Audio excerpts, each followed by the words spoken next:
Welcome to the March 14th, 2024 regular board meeting. Sorry. Ready? Sorry. Okay. Regular board meeting of the Banning Unified School District Board of Trustees. The time is 5:30. Please be advised that a recording or broadcast of this meeting is being made at the direction of the board. Clerk Ruiz, please take roll. Trustee Anguiano, Present. Trustee Martinez Laura, Present. Trustee Novales. Present. I myself am present. President Troutman. Present. Please let the record reflect that we have a quorum. Item 1.2, we now invite our Cadet Corps to lead the Pledge of Allegiance.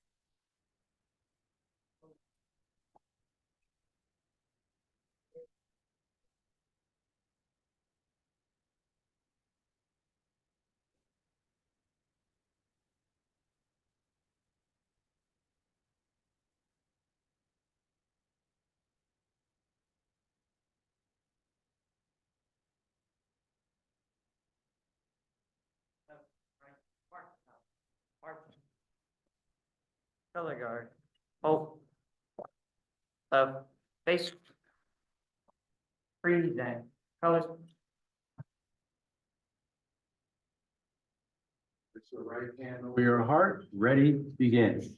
I pledge allegiance to the flag of the United States of America and to the republic for which it stands, one nation, under God, indivisible, with liberty and justice for all. Color guard. Order. Colors. Right. Face. Forward. March. Up. Up. Up. Right. Up. Up. Up. Right. Up. Right. Mark. Mark. Color guard. Hope. Up.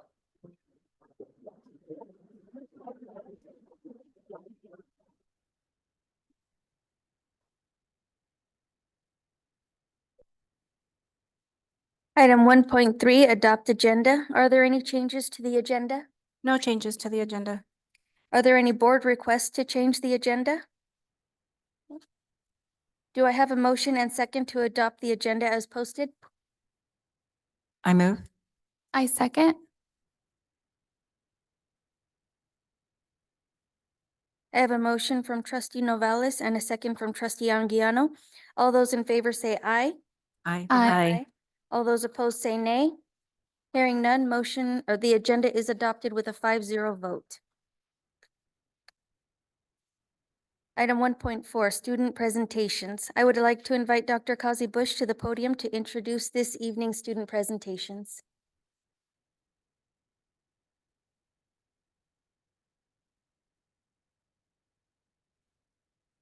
Good evening, President Troutman, distinguished members of the board, Superintendent Davis, and the Banning community. It is my pleasure to introduce some very special students again this evening who are going to share some amazing updates of things happening at their school sites. And we're going to first begin with Bianca Rodriguez, who is a fourth grade student representing Hoffer Elementary. Come on up, Bianca.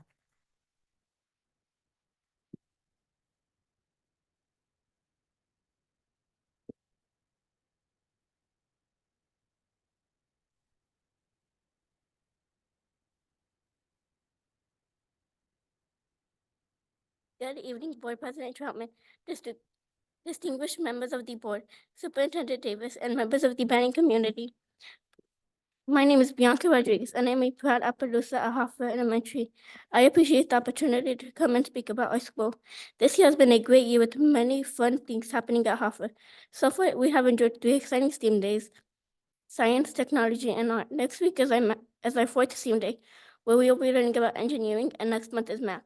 Last week, we participated in Read Across America Week. Last Wednesday, many of the Banning community members and leaders came in to read to our classes. What an amazing experience. We can't wait to do it again next year. We also participated in a friendly reading competition to see which classes read the most books in the week. Just as much as we love sharing experiences with the community, we also love sharing them with our families. back to school night in August, and trick or treat in October were both successful and fun. I have a team is currently working hard on planning our next family event in which our families will learn more about AVID, and our math committee is working to create a math STEAM night give to, to give our families a Hoffa STEAM experience. At Hoffa, we know how to play hard and work hard. We are currently preparing for the upcoming SBAC testing. We have been working hard to build our writing skills to help us increase our scores. As an extra enticement, every month we participate in a monthly writing competition in which we write about a school-wide topic based on one of these three genres. We are learning about narrative, opinion, and informative. So far, we have done 2 narrative and 2 opinion prompts. This month is informative. Teachers state the writing contest is motivating their students and that students are improving their writing knowledge and skills. At the end of the challenge, 3 winners from each grade are always selected and their winning papers are posted in the MPR. Feel free to stop by and read them. They're really great. I hope you have enjoyed hearing about what we are doing at Hoffa. Thank you again for this opportunity. I hope you have a great evening, and whenever you are near Hoffa, be sure to stop in. Bianca. Yeah, okay, we just want to see, the board couldn't see behind the dais there. So step up just a little bit more. Okay, let's give her a round of applause. All right.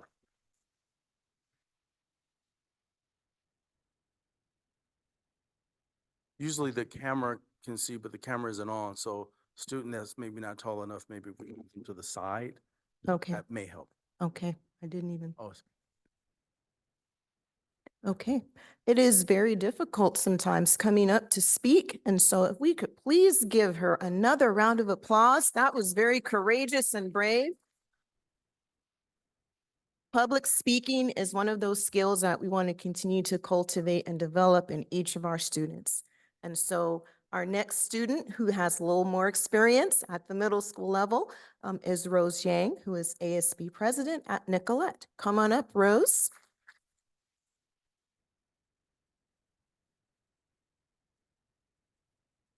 Good evening, Board President Troutman, distinguished members of the board, Superintendent Davis, and members of the Banning community. My name is Rose Yang, and I am Nicollet Middle School's 8th grade class president. I'm here to update you on recent and upcoming events at Nicollet Middle School. On February 16th, we hosted our successful Love is in the Air dance in the gym, setting a positive tone as we entered President's Week. ASB is in the midst of accepting applications and will be holding interviews before we head out for spring break. Last week, our ASB team had the opportunity to attend CADA and absorb valuable insights to enhance our programs. We're already implementing some changes in the ASB classroom with more initiatives underway as we prepare for the upcoming academic year. This week, Lucky Grams are available for purchase and will be distributed on Friday both to staff and students. We eagerly anticipate our annual Pi Day celebration, where our staff will be pied by our enthusiast students, promising an enjoyable experience for all involved. Will you be joining us? Looking ahead on March 26th, we are excited to be holding our Pack Track event number 4, where students with exemplary behavior, academics, and attendance will enjoy a bounce house party. We aim to exceed over 500 participants for this event. In sports news, the Palomino boys clinched the football championship for the 2nd consecutive year, showcasing their dedication and skill. Additionally, our softball team is gearing up for their first game against Ethan M. Chase Middle School. As we continue our EL-PAC testing for second language Palominos, the iReady Diagnostic number 3 is scheduled to commence on March 27th. CASP testing is slated to begin at the end of April and into the beginning of May. Thank you all for your attention and ongoing support as we thrive to create engaging and rewarding experiences for our students.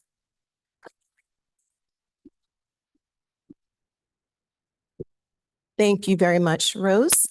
Representing Coombs Alternative, Nevaeh Rodriguez.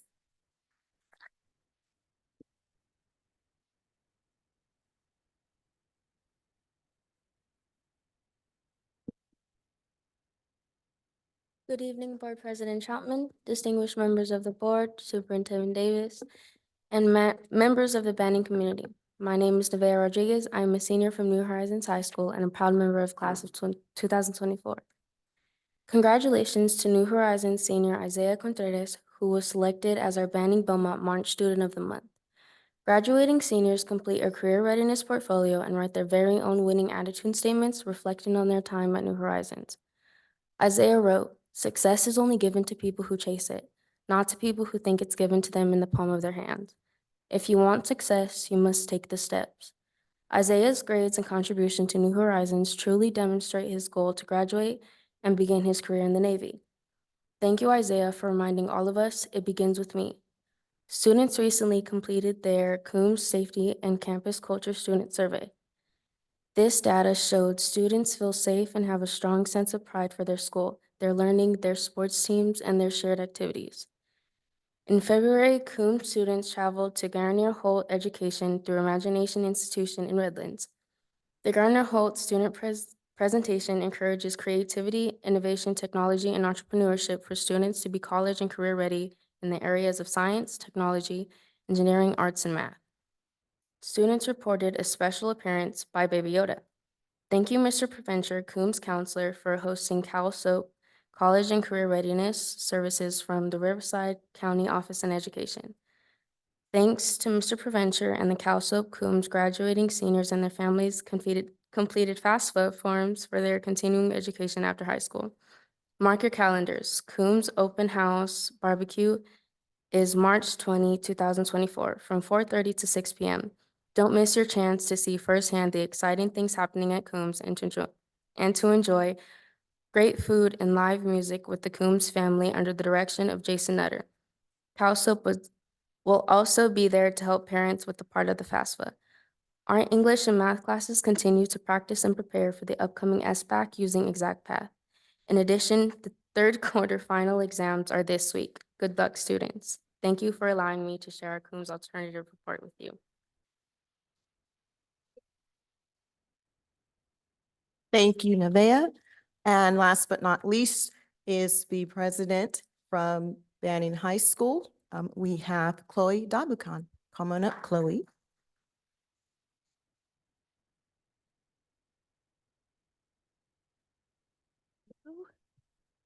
Good evening, President Troutman, distinguished members of the school board, Superintendent Davis, members of the cabinet, and members of the community. My name is Chloe DeBucon, and I am the Associated Student Body President at Banning High School, the home of the Broncos. As the school year closes, we are all so excited for the events that will take place. Our senior class is excited for Grad Night to take place at Disneyland Resort on Tuesday, May 29th, and we cannot wait to spend the day celebrating with our peers. The class of 24 is looking forward to this, along with many other senior events. ASB is hosting a spring pep rally next Wednesday. We are coordinating with the kindergartners, teachers at Hoffer, Hemmerling, and Capizon to bring the kindergartners to Banning High School, the class of 26, to our campus and help them learn what it's like to be a Bronco. We'll be hosting some of their favorite games such as Double Dutch, Red Light, Green Light, and even some musical chairs and teaching them some of our favorite Bronco cheers. The theme for this pep rally is Pixar. Seniors are up, juniors are Cars, sophomores are Monsters, Inc., and the freshmen are Inside Out. Please join us each day at lunch as we are hosting lunchtime activities like a hula hoop contest, pin the tail on the monster, Hot Wheel races, and we're working hard to prepare for the wonderful week. Prom is on the way. Prom court nominations have opened up to our junior class to nominate a senior to be a prom queen, king, and monarch. Prom will be held in the Classics Club in Palm Desert on Saturday, April 27th. I'd like to invite you to our spring musical, Once Upon a Mattress. The musical opens tomorrow and runs through the weekend. I know I'm very excited to see them perform. Also, Happy Pie Day. Miss Cromis has very graciously got everyone on the board pies, guys. Thank you for your time.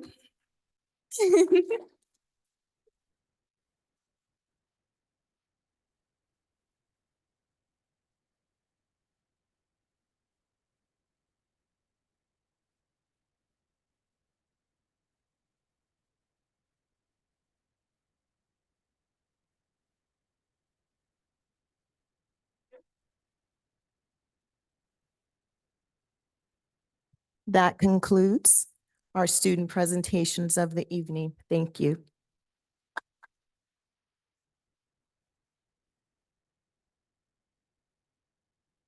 I think I can speak for the board when I say we very much appreciate the pies. Thank you. Okay. Item 1.5, student board member comments. Good evening, Board President Troutman, distinguished members of the board, Superintendent Davis, and members of the Banning community. As some of you may know, a survey was administered at Banning High School to gather data centered around our district's LCAP and general funding. So I'd like to share some of the key findings and the most overwhelming responses. To start, over 70% of respondents were unaware of the funding our school receives to support students, including those in foster care, learning English, or low-income families. Over 80% believe improvements in transportation and food options would positively impact student attendance. Over 80% feel the current teacher training is helpful for supporting students who need extra assistance. Over 90% believe investing in technology and digital resources is important to enhance learning, and 100% agree that increased access to technology improves their learning experience. This survey provides a strong foundation for understanding student needs. With this data in hand, we could focus on areas with overwhelming responses and ask more specific questions to gather more specific solutions, like technology, for example. One written response on the survey mentioned that although it's nice to have state-of-the-art computers to use in film, they do believe it could be supported with better software for editing and design. By holding student forums, we could explore specific needs further. These forums could be in person and involve school faculty, allowing us to address concerns and create plans to positively impact the student learning experience. As of now, since I did receive the responses a bit later than expected, I do need a bit more time to consider the next steps, but I'll be meeting with Superintendent Davis soon to discuss the approaches we could take, and I'll be sure to share what's next. Thank you.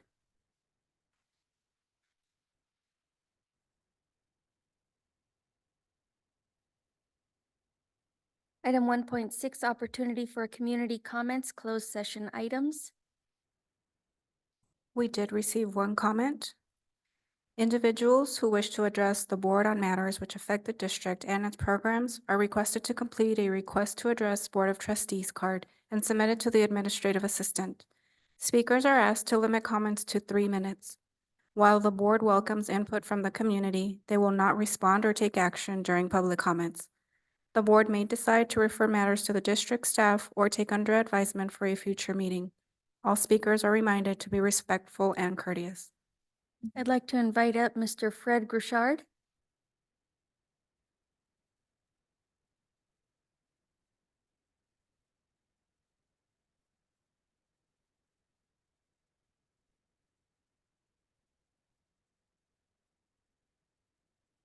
Well, good afternoon, everybody. My name is Frederick Richard. I'm also known as Moped Fred. Big Fred by every student that's inside this hall that I haul on a daily. My fellow bus drivers that are here to support me. I really didn't write a speech. I really should have. Coming to you, trying to hold it together and begging for my job, which I shouldn't, but I am. I've made mistakes. I'm human, but I'm not a safety violation. I'm a great asset to this community. I'm a great asset to the transportation department as well as all of my kids that I haul. I've been to several softball games for my daughter. And they asked me, Big Fred, why aren't you driving us? Big Fred, what's going on? I said, I'm not allowed to talk about it. Big Fred, you're the best bus driver out there that we got. You support us. You give us that extra thrill when we get to our trips.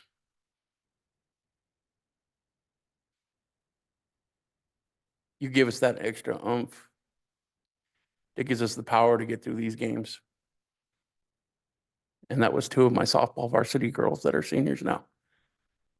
I have been approached in several of our community parking lots. Why are my students saying, Big Fred, where are you? Big Fred, where are you? And it hurts. I'm Banning High School alumni class of 96.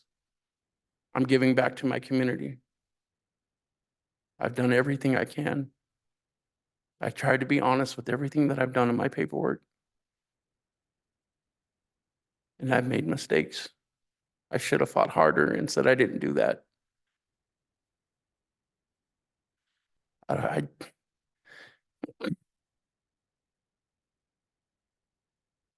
hope for your vote to give me a chance. I was given a last chance agreement, and I do understand that. But that was after my first mistake, and I've learned from it, and I've not done anything in the negative. I want you guys to know that before my first communication with the gentleman that I worked for, I had a non-tarnished work record. I am a good bus driver. I've had a bad year, I guess, or two. I just want you guys to have a heart and show me the support that I need to just go get out there and do it again. That's all I want. And I know you don't have to, but I know I can do it. This time I know I can do it. I took in all these students that are in this room as well to all their fantastic places. I see our director over here from the drama club, and I went to a couple places with them, and they said that I'm one of their best bus drivers. So I kind of hope that you as a community board members can help me out. And I apologize for everything I've done. Thank you very much for your time.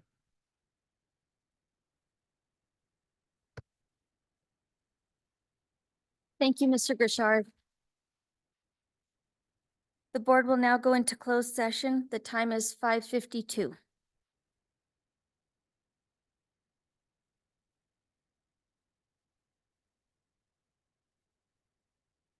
Okay. We are back from closed session. The time is 7:43. Clerk Ruiz, please take roll. Trustee Martinez Laura, Present? trustee Novellus, Present. I am present. President Troutman, Present. please let the record reflect that we have a quorum. Item 3.1, report from closed session. Clerk Ruiz, please share. In closed session, the board received information, was updated, and voted on Resolution 24-014. In closed session, the Board of Trustees approved Resolution 24-014, non-reelection of probationary certificated employees. Did I read the employee ID? Employee ID number XX5010. Motion was made by Ruiz, second by Novellus, and carried on a 4-0 vote. Item 3.2, opportunity for community comment. Have we received any comments? No comments were received. Thank you. Item 3.3, BTA comments. I would like to welcome BTA President Anthony Garcia.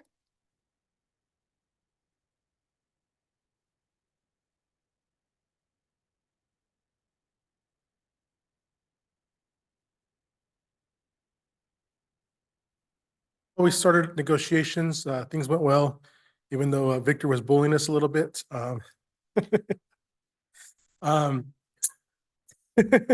went well, and we look forward to our next session. And then I also wanted to make a few comments about the item 7.5, the Trail Bites Summer Enrichment Program. First of all, I think it's a great opportunity for our students. I think they will get a lot out of it, and I hope that we can fill it, and that the students will have fun doing that. But there is a large cost to this, and I just want the district to keep that in mind next summer when we are fighting about hiring a counselor for summer school, or letting some teachers go because there's not enough students, or even just getting simple supplies we need to get started, like pencils and copy paper and stuff like that. So keep in mind this cost versus our summer school program. Thank you. Thank you, Mr. Garcia. Item 3.4, CSEA comments. I would like to welcome CSEA President Jennifer Serrano. Is she tonight? Is she online? She's not. Okay. Item 4, Superintendent comments. Evening, Board President, members of the board, our community. Just a few things I want to share this evening. First, I want to start with something I never talk about is the Cadet Corps. So the Cadet Corps comes every time and they present the flags, they do the color guard, and every time, I don't know if you've noticed, like it's a different group. And so I had an opportunity to meet with Major Buckner yesterday. We spent a little bit of time going over the program, which I'll be talking to staff about a little later, but he puts his heart and soul into working with elementary, middle, and high school students. I think total he has over 200 students, and so they do a great job.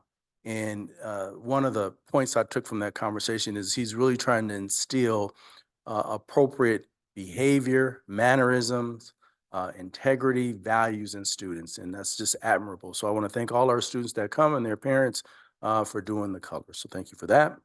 Next, Ahmad, you're back. I thought you'd be gone, but he's back, and so you're on here again for me. And I just wanted to say I saw the information that you provided about the survey. So you are a young man that not only said, hey, I want to do a survey, but he actually did it. He sent it out and we received feedback from that. And I know we're going to talk and I'll give a lot more feedback, but I took that information and I provided it to staff before this meeting. And I think that's invaluable for us to hear from students what their perspective is. Because if we don't hear from students, then we're doing things without them knowing, and they're our whole purpose for being here. So thank you for doing that and carrying that through. And I look forward to speaking with you, I think next week or in the next couple of weeks. Finally, I want to talk about our groundbreaking ceremony that we had yesterday. And it came together really well. There were more than 50 people there. And so I want to thank our staff for coming out. And what an inconvenience. I don't know what. Anyway, so it was a very positive turnout, and I'm really excited. I know what I want to say. I'm really excited about what that's going to look like. However, in the meantime, whenever there's a construction project going on an existing site while students and staff are there, it is an inconvenience to everyone. So when I was walking up yesterday to the groundbreaking, I'm seeing the nutrition staff. The van is in the middle of the street, and they're getting the carts down, and they got to go all the way over. So it is a major inconvenience. And so I just want to thank the Florida Street staff for working through that. And I know we have staff here, Mr. Page, Mr. Postford, Mr. Ingrassi, who are working with staff as well to do their best to accommodate them. But I just want to tell the staff and the community out there, just be patient with us, because our whole goal is to improve our facilities and have more spaces for students for the future. So thank you for the work that you're doing. Thank you.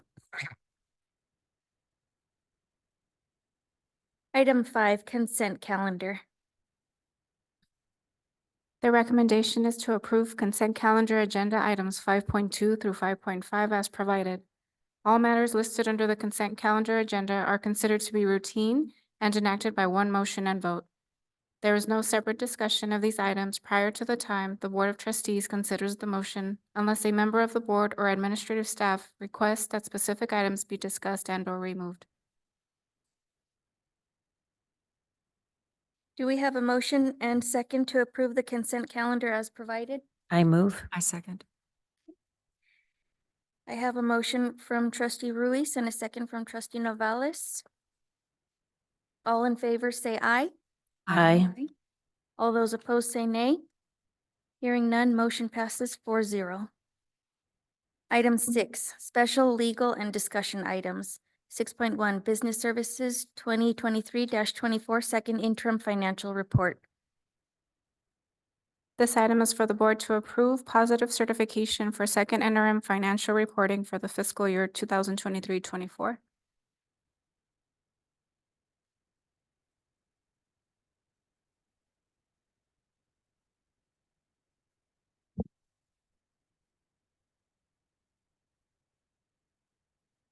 Good evening, Board President Troutman, Clerk Reese, distinguished board members, Superintendent Davis, members of the Cabinet, and Banning Unified School District, and those participants here in person and watching us online as well. Today, I have the privilege of presenting and providing an update on our financial projections for the current and 2 subsequent years. As always, and it seems like the slide should be either in printed form or on your screen as well. I'd like to start with a highlight of a classroom. In this particular case, Ms. Vargas's class over at Florida Street there with Ms. Rodriguez, an instructional aide, working in her classroom. Always good to start with students and with students because really that's the reason why we're here. And also like to also thank all of the employees, all of the departments, school sites, and also just folks that have been working on budget, not only fiscal services, but we've been working a lot with the school sites and setting parameters and setting expectations and systems in general so that we can improve our budgeting processes. So I do thank all of our administrative staff at the school sites or support staff as well.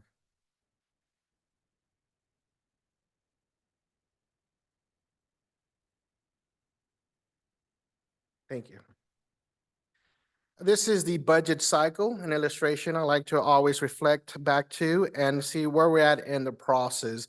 So I'll get into the 4 o'clock hour there in just a second in terms of the latest information at the state level from the governor's budget.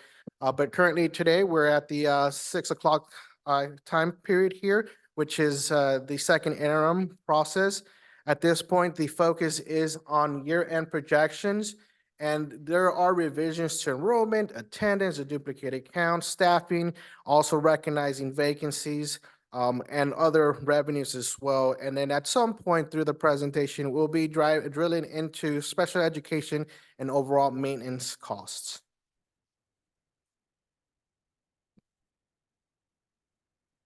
Okay.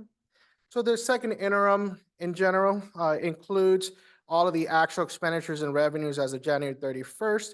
It does include projections for the current year and 2 subsequent years as well. Should have sent through 25, 26. There is a certification process through the interims where at this point, the district is certifying positive, meaning that it will be meeting its current financial obligations and also for the 2 subsequent years. This report is to be presented to the board by March 15th and approved as well so that we can go ahead and move forward through the process with the county. Moving on to the California State Budget Update. The district administrative team also with our labor partners were able to attend the governor's workshop in January where the School Service of California provides an update on the latest information as proposed by the governor. And again, just as a reminder, this is for 2024-25. However, in terms of the mechanisms of funding, there is a look back period. So if you'll see on the slides here and the information, the reason why we're currently working through some budget deficits at the state level is because when the governor approved the enacted budget for current year 23-24, for the current year 23-24, tax collections had not been finalized. As you may recall, there was an extension on tax collections. And so that delayed overall collections. And when the budget was finalized in July, it was all based on expectations that we would meet certain revenue limits. And so the governor's budgets for 22-23, they are expecting an overall revenue shortfall. And that the impact of that is $8 billion to Proposition 98, which is the funding for public education. And they're proposing to spread that over 5 years. The legislative office is proposing that it is not 8 million, but 9.1, and that is essentially an overpayment of the Proposition 98, which is again, for educational, public education in general, and proposing that the Prop 98 reserves are utilized to help backfill that hole. For 23-24, the governor is not proposing any mid-year cuts, which is great news. The legislative office is projecting that state revenues are actually underperforming. And so for the 24-25 fiscal year, what was thought to be from the governor's office a $38 billion deficit, the legislative office is projecting a $58 billion deficit. Also, in terms of the other increased funding that we count on as a public school district is the cost of living adjustment to help the district meet all the obligations as costs increased over time. And so the COLA projection in July was 3.94% for the 2024-25 fiscal year, and that has since been revised to 0.76%. Back in December, the legislative office agreed with this COLA, and so did the governor's office as well. However, the latest information as late as February from the legislature's office is that there's a proposal, or at least conversations about having a zero COLA. However, backfilling with one-time dollars to offset that decrease in revenues. All in all, it appears that there's going to be a lot of conversation leading up to the May revision, which would be as close as possible to the final budget, yet it's not finalized until really July as they negotiate the details. And so in April, we'll find out more information in terms of what the COLA is at. In April, we'll hear back from the governors. We'll be working on our estimate actuals and budget, and then providing additional and more up-to-date information at our next budget cycle. Another item I like to touch on very briefly is the national and overall California economy. So the UCLA Anderson forecast is an economic forecast. It's utilized quite a bit across many industries. Did make some notations on gross domestic product, which is a measure of how the economy is doing relative to overall global economies. There is a projection that is going to be relatively flat. Also, the labor market is deemed as sustained. Consumer spending and personal income is going to be strong, which is a huge component of GDP. And that overall slow growth through 2026 is expected. However, no recession in sight. So all in all, it's great news at the national level. At the local state level, there is a lot of gaps in revenues overall. And it's not necessarily a matter of the economy underperforming, but rather just the collection of revenues in general. And we continue to struggle with the labor market and is deemed as tight in terms of just being flexibility of securing employment, or employers rather. So now I'll go ahead and pass it over to Mr. Ramos to talk about enrollment projections.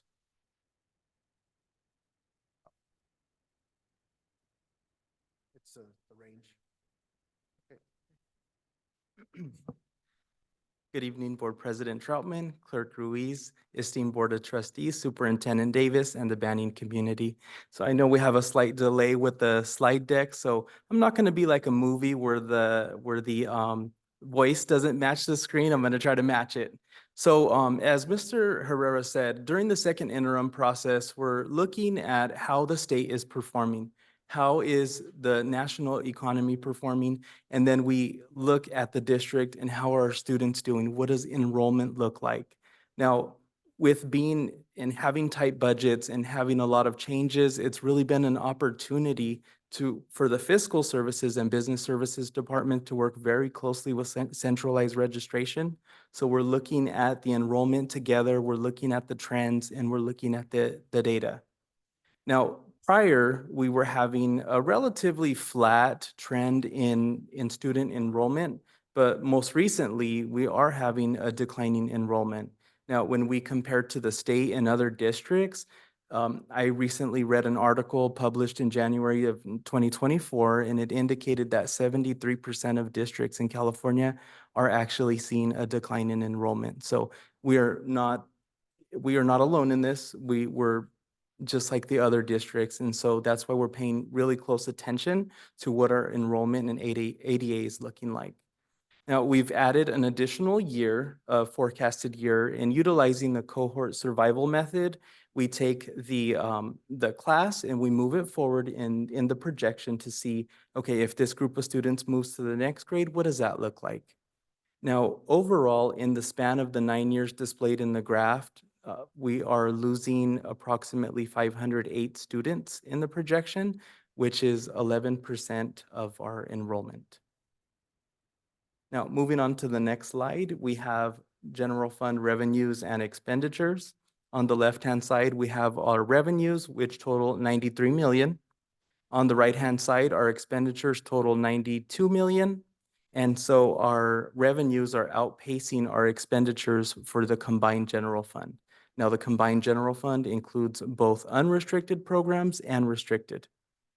Now, some of the figures to note is that our carryover expenditures, or they're expenditures and we're utilizing money that we received in prior years, those total 3.2 million.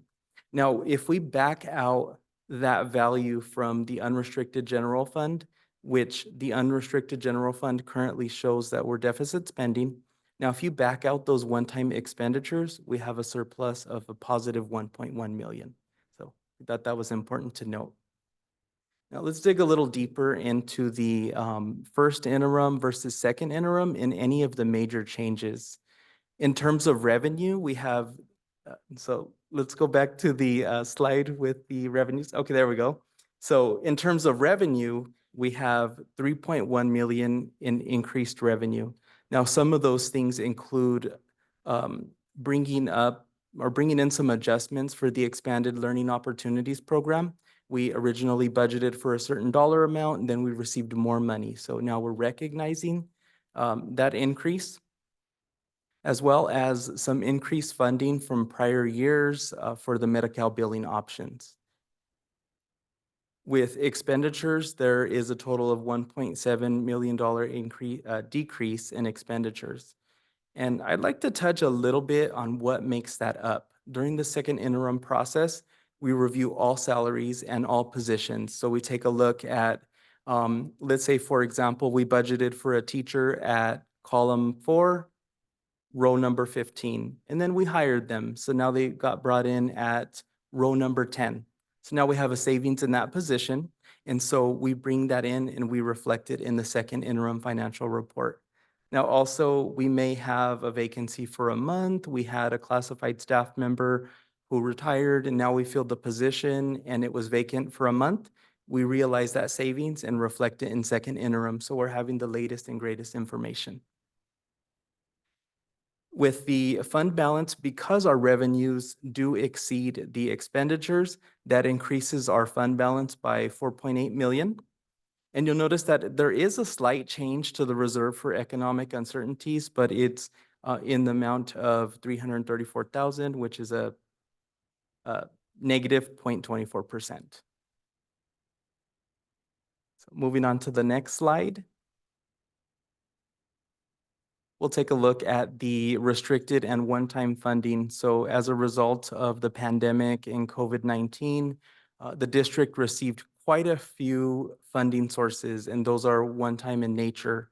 So they're displayed up on the table, and you'll notice that we have some expenditures budgeted in the 23-24 year, but the majority of them will be expiring in September of 24. And that's indicated by the gray background in showing fully spent. Now, we do have the expanded learning opportunities program up there. And at this point, it is ongoing, but we wanted to note that it is significant in providing resources for before and after school programs for the district. Okay, so I'm handing it over to Mr. Herrera to review contributions. And if we can just go back to the slide one more time there. What I did want to point out is that there is a certain level of expectation in terms of the finances and degree of service that's provided, right? And so the infusion of dollars was all relative to the loss of learning due to the pandemic. And so when we are then weaning off of those additional resources, then we're focusing on living within our means, then it is a transition. And that's exactly where we're at right now. We're transitioning to now right-sizing our budget and living within our means. And so if we go on to the following slide, this here is a quick analysis of special education and the maintenance programs.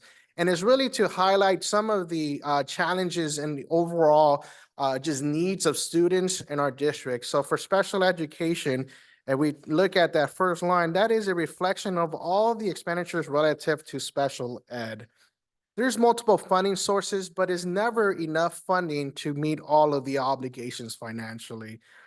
So we do see an overall increase from 8.8 up to $15.5 million within the 5 years there, 6 years. Obviously, 2021 being an outlier year. There's a $5.7 million increase in expenditures. Also correlated with those expenditures, it is a contribution out of the unrestricted general fund into the restricted special ed programs. That is almost doubled since 2018-19. That is in the amount of $3.3 million.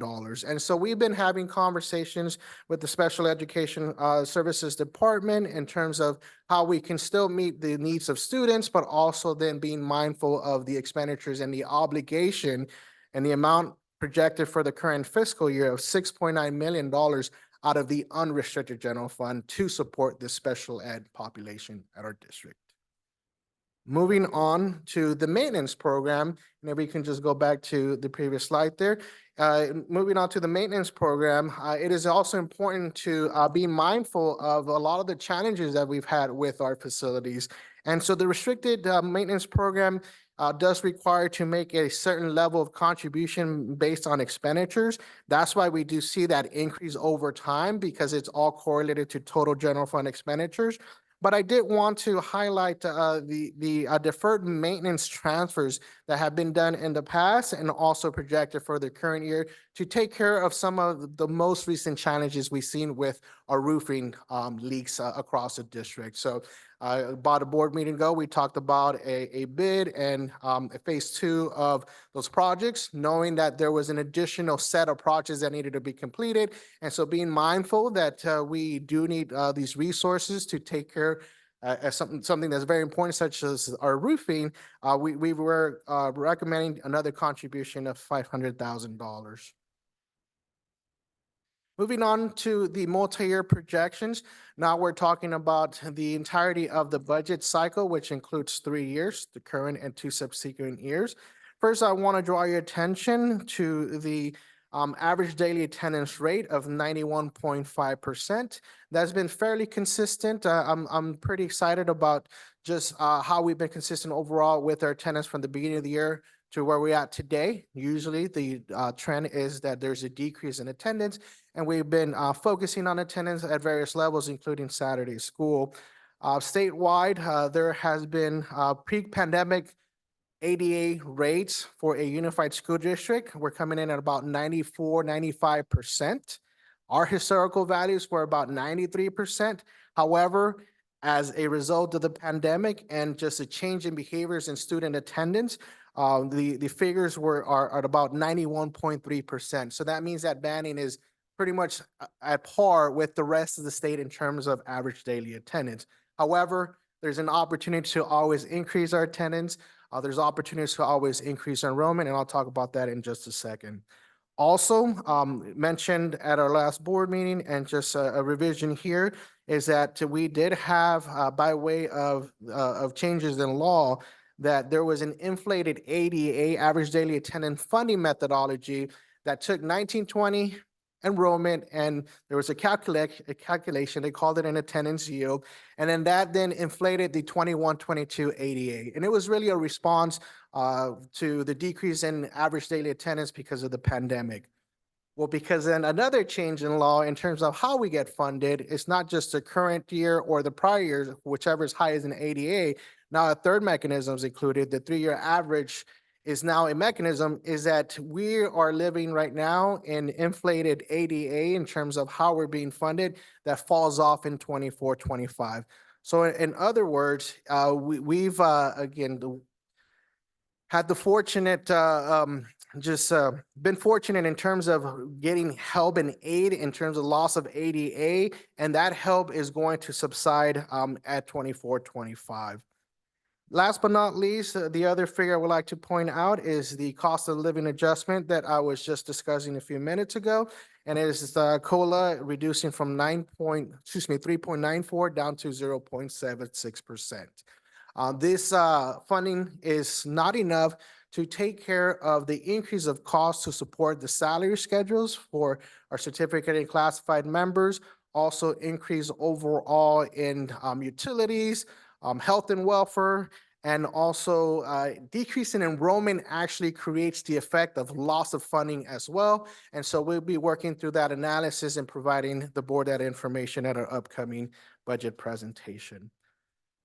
Drilling into the multi-year transparency of reserves, I would like to highlight the overall combined balances as it relates to revenues over expenditures.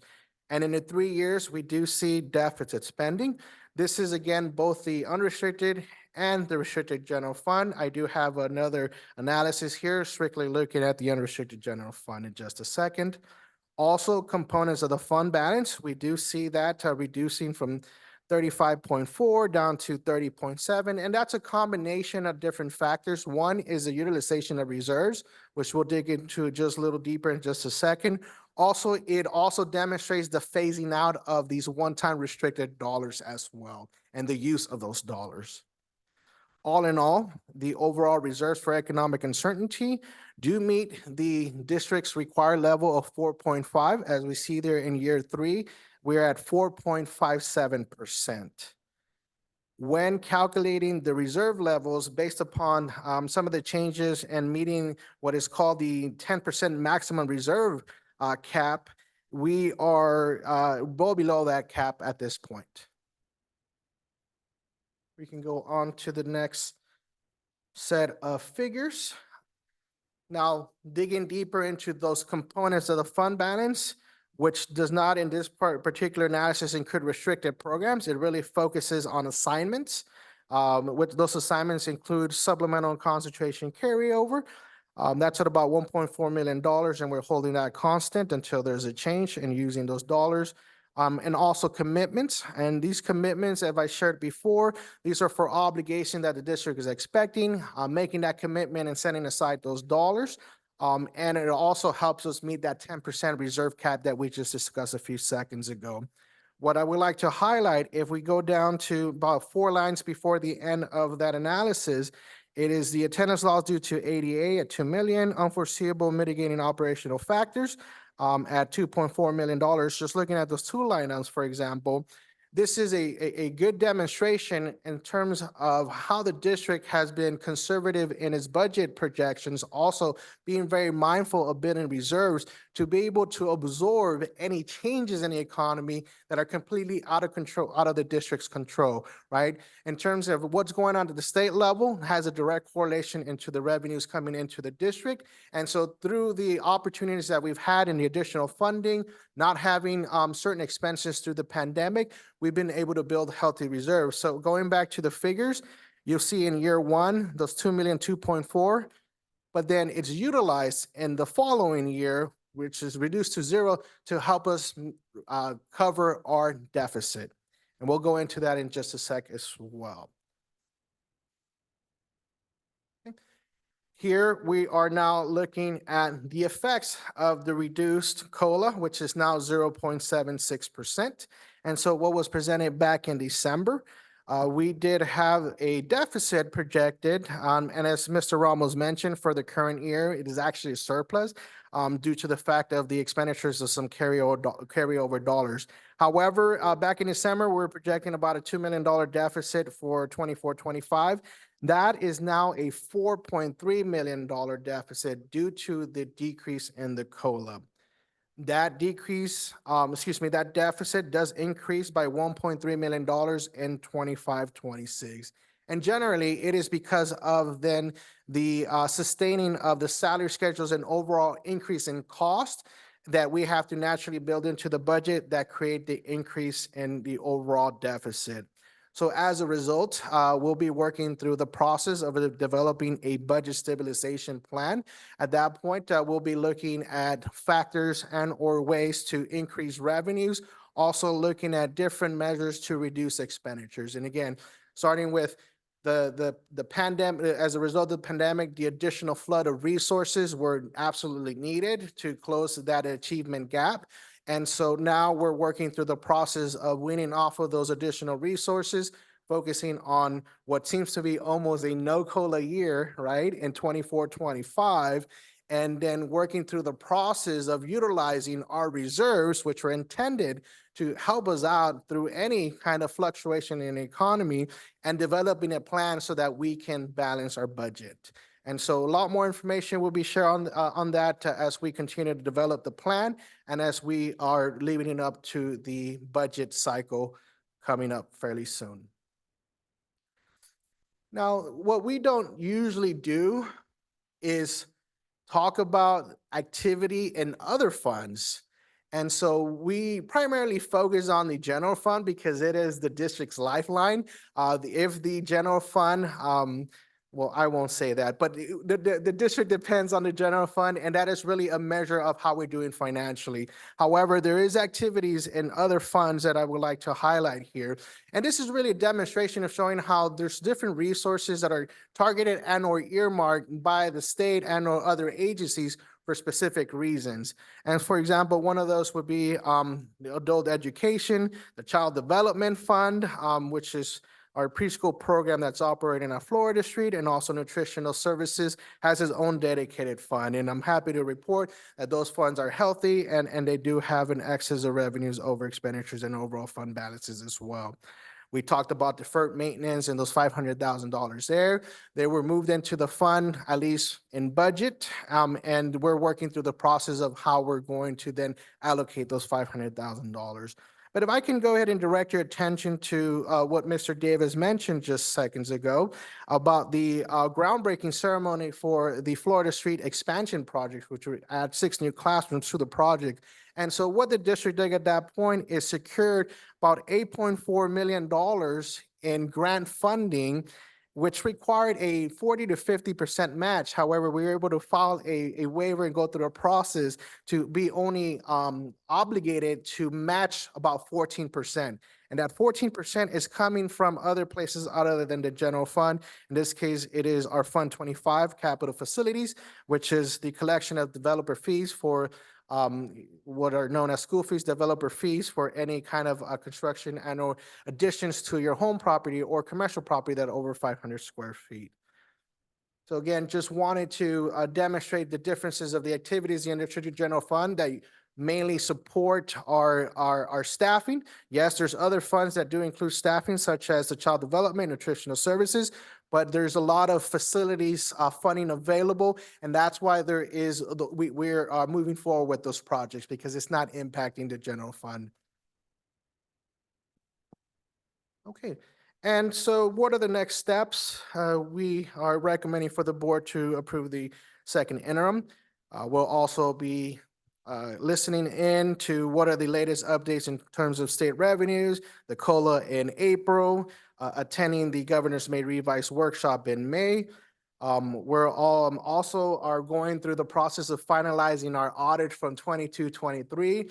And so we're preparing hopefully for a bond initiative. And so we wanted to make sure that our audit report was as clean as possible and reducing the amount of findings, particularly with capital assets. And so that it will be presented here in April next month. As I mentioned, we'll be talking about and working through the development of the budget stabilization plan. 2 grants that we haven't really discussed and or planned for are the Arts, Music, Instructional Materials Grant and also the Learning Recovery Grant. And so that is going to be able to really help us navigate through some of the challenges and be really creative with meeting all of the program requirements, yet helping us meet some of the needs that we currently have in our budget as well. And last but not least, working through the LCAP process and then coming back in June with a preliminary budget and then a proposed budget at the end of June. All right, and so now we are ending here with our spelling bee champions. So we can congratulate Zayden Samudio, Rico Winslow, and Callie Anderson. And so just again, like to highlight our students here and really keep us all focused on the primary goal. And with that, that concludes the second interim report. Thank you. Is there a motion to open and discuss item 6.1? I move. I second. Any discussion? Yes. Hey, how did you know? Yes, I would like to ask you a question. You mentioned that there's 6 new classrooms, very exciting for TK. Now, when we're looking at, and that is my understanding that it's going to be ready August 2024? That is the target date, yes. So for 24, 25, we have a reduction in student enrollment from 4318 to 4268. Do you know what the projection for new students will be for that, for those? That is a great question. One of the toughest grades to project enrollment, future enrollment for is transitional kindergarten and kindergarten. And so we are working through the process of developing a demographic study. That was one of the items brought forward to the board a few months ago, and that would help us really hone in on those early grades to then be able to project more accurately what our TK and K enrollment levels will be.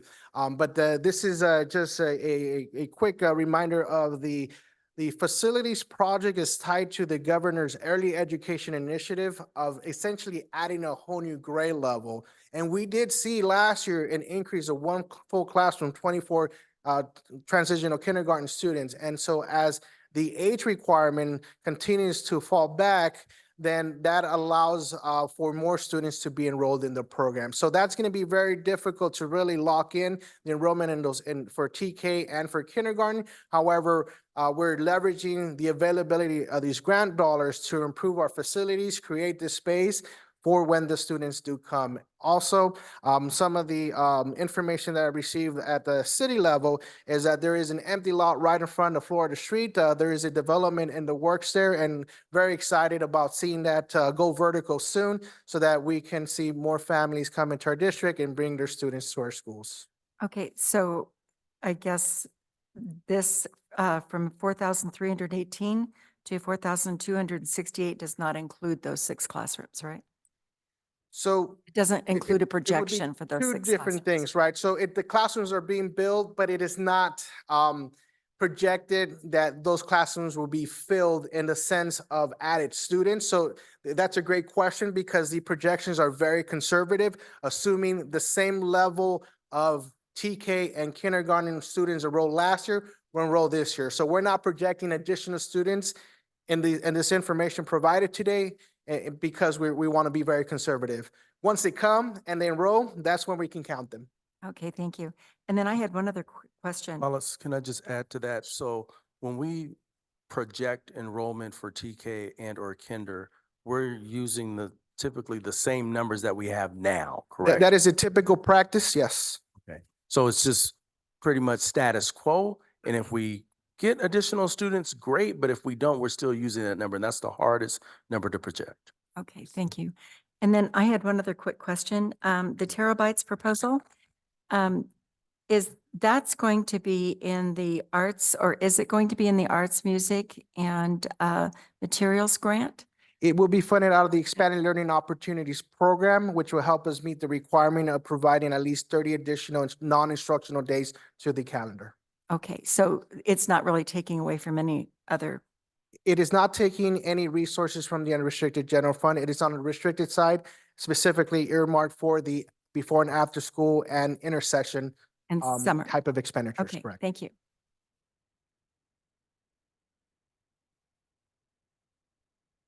Any other discussion or comments? I have a motion from trustee Novales and a second from trustee Ruiz to approve item 6.1. All those in favor say aye. Aye. Aye. All those opposed say nay. Hearing none, motion passes 4-0. Item 6.2, Business Services 2024-25 Annual Transportation Plan. Sorry. This item is for the board to approve the annual transportation plan for 2024-25. Is there a motion to open and discuss item 6.2? I move to open and discuss. I second. Any discussion or questions? I'm sorry. Well, good evening again. I apologize that you have to go through another presentation with me here today. But today we are discussing a very important topic. I have the honor of presenting the annual transportation plan for the upcoming fiscal year. And in this particular case, I couldn't secure any new photos with students and buses. However, what we are showing there, it is the expanded or the expansion of the transportation yard. And so it was one of the projects that was included in last year's plan. And I would like to take a second, and it's usually where I like to really be grateful and appreciative of the staffing, not only putting together the plan, but really the staff that is out there every single day, taking our students to and from school, and also taking on all those additional assignments to take our students on field trips. They work very, very hard, as many of us do, and it's just, again, appreciating what they do and their contribution, because what their primary focus is, yes, is driving and getting them then safe to school. However, it's also removing that first barrier of not being able to come to school, right? And so we're providing transportation, them getting them in school, educating them, and of course, there's other benefits of that as well. So getting into the summary of the background here, again, this is a focus on home to school transportation. However, understanding that there's other challenges, we'll be speaking through those challenges as well. The transportation in historically since the implementation of the local control funding formula in 2013 has been relatively flat. Actually, no, let me say that again. It has been flat. Exactly $675,000 was the funding for transportation received by the state. Overall expenditures would range anywhere from 1.2 to $1.7 million. So yeah, this is another example of another underfunded program that was then being backfilled through the unrestricted general fund. What this plan does is make sure that, one, we're prioritizing home to school transportation, and also providing that in this particular order. Is first focusing and making sure that students with individualized educational plans, IEPs, are receiving transportation. Next is homeless students, also known as Vento students. Preschool, TK, and kindergarten being also a priority.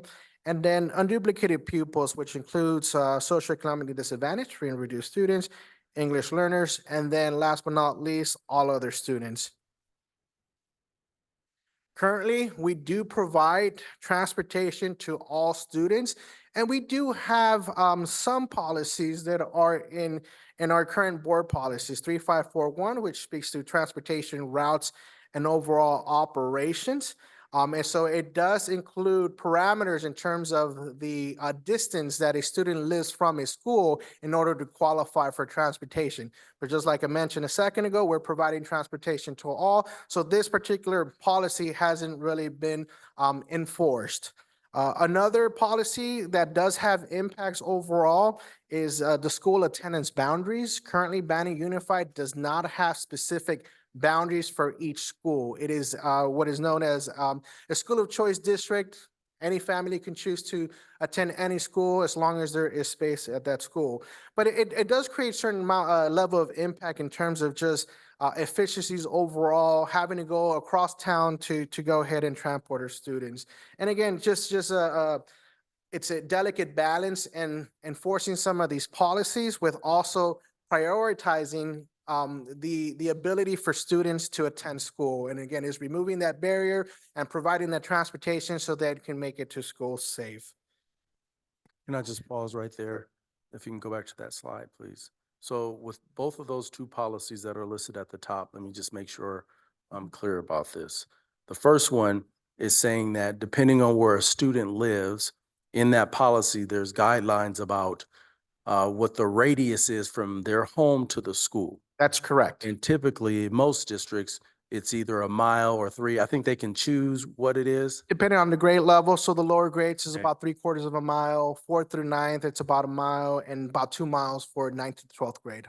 So if I'm a student, an elementary student, and I live less than, let's say, a mile, then I would not receive transportation based upon that policy. If you're a 4th Okay. grader, correct, yes. And what our policy has that, but it's nothing is being, if you will, not being enforced.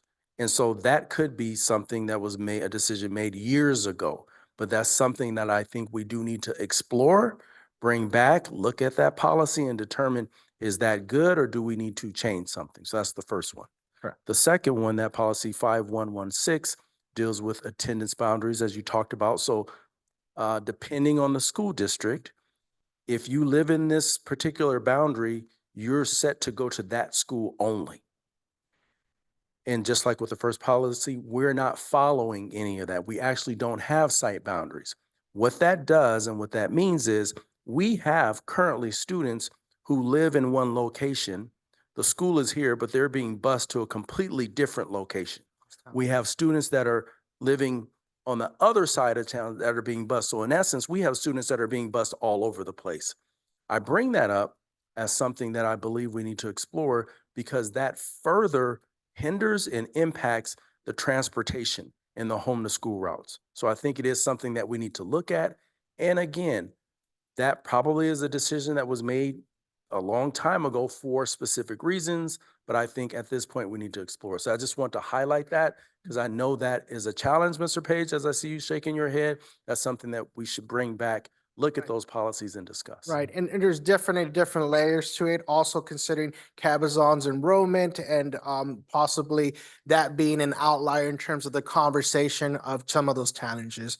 And thank you very much for providing that clarification, Mr. Davis. Can I I'll ask you hand a it quick over. question? Victor? Yes, sure, absolutely. Do we have numbers on how many situations we have like that of students? So that is a great question, and part of the plan is implementing and continuing to implement the student tracking system. The systems that we have are what you call rudimentary, and so we have some data, and we're working through the process of identifying those students, and Mr. Page can speak on what they're doing and actually this upcoming week so that we can continue our progress with that student tracking system. So I think that part of the equation here is having all the data to then be able to make a decision on how to move forward. Thank you. Mr. Page. Herrera, Oh, do yes, you ma'am. know how long it would take to do a comprehensive cost analysis and give us a report on that? I don't have that answer at the moment, but something that we can look into and provide further information on. Thank you.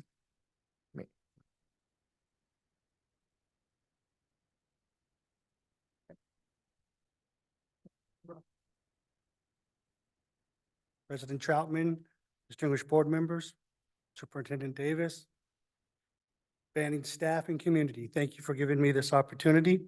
Bear with me, I don't do much public speaking. I'll do the best I can and answer all your questions. You have before you these slides up on the screen is a map of the services and the areas we provide. We have both regular ed and curb to curb in what we call in-district and out-district remote areas. In-district areas include Whitewater, Cabazon, the city of Banning, and the mountain communities of the 243 highway, which would be Twin Pines and Poppet Flats. Both served by regular ed and curb to curb. Our outlining areas, or those students which would be McKinney-Vente, students that have IEPs that go to special charter schools or private schools. We service the Yucaipa, Riverside, Moreno Valley, and San Jacinto areas with the curb to curb services. Next slide. This slide goes over our transportation operations and it specifically dives into the infrastructure and the staffing. We'll go over infrastructure first. We have 19 buses, 10 assigned to routes, 9 spare backup, or what we call end of life. These are vehicles that have reached the end of their useful life cycle, but are still functioning and we'll still utilize them as needed. We tried to procure the purchase of 6 new buses because the laws changed in 2024. Southern California AQMD's laws changed, and we will no longer be able to purchase anything but electric EV vans or buses from this point forward. The good news is we were able to procure that purchase The bad news is because of the changes in the law, Cummins, the manufacturer of the actual engine, has decided not to tool up in 2024 and will not be providing those buses to us. We will only get one of the 6 vehicles we bought.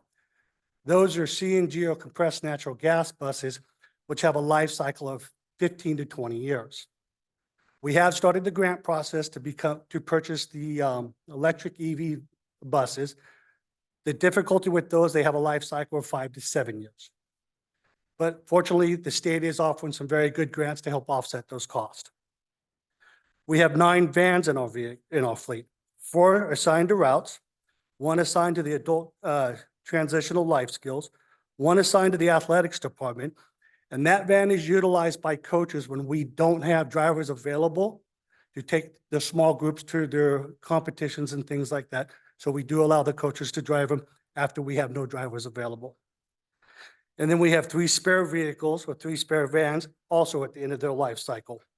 We were fortunate enough to be able to purchase 3 new vans before the end of the year. We have taken possession of those, and they've helped quite a bit in our curb to curb because that's our largest and fastest growing need in our district.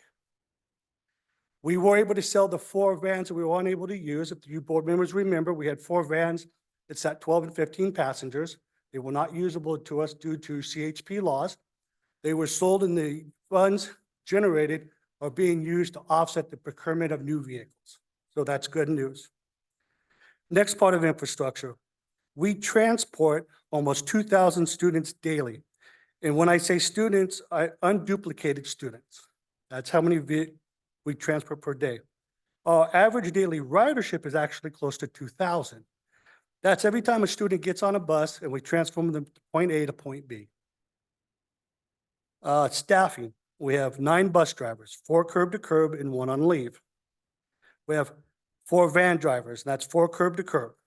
Vacancies, we currently have 3 bus driver vacancies, FTEs. We had 4, but due to our driver training program, we recently had 1 person complete that and has become a full-time driver for us. So that's been successful. We are hoping that we have 3 candidates in there, and they should be completed with the program by the end of the summer.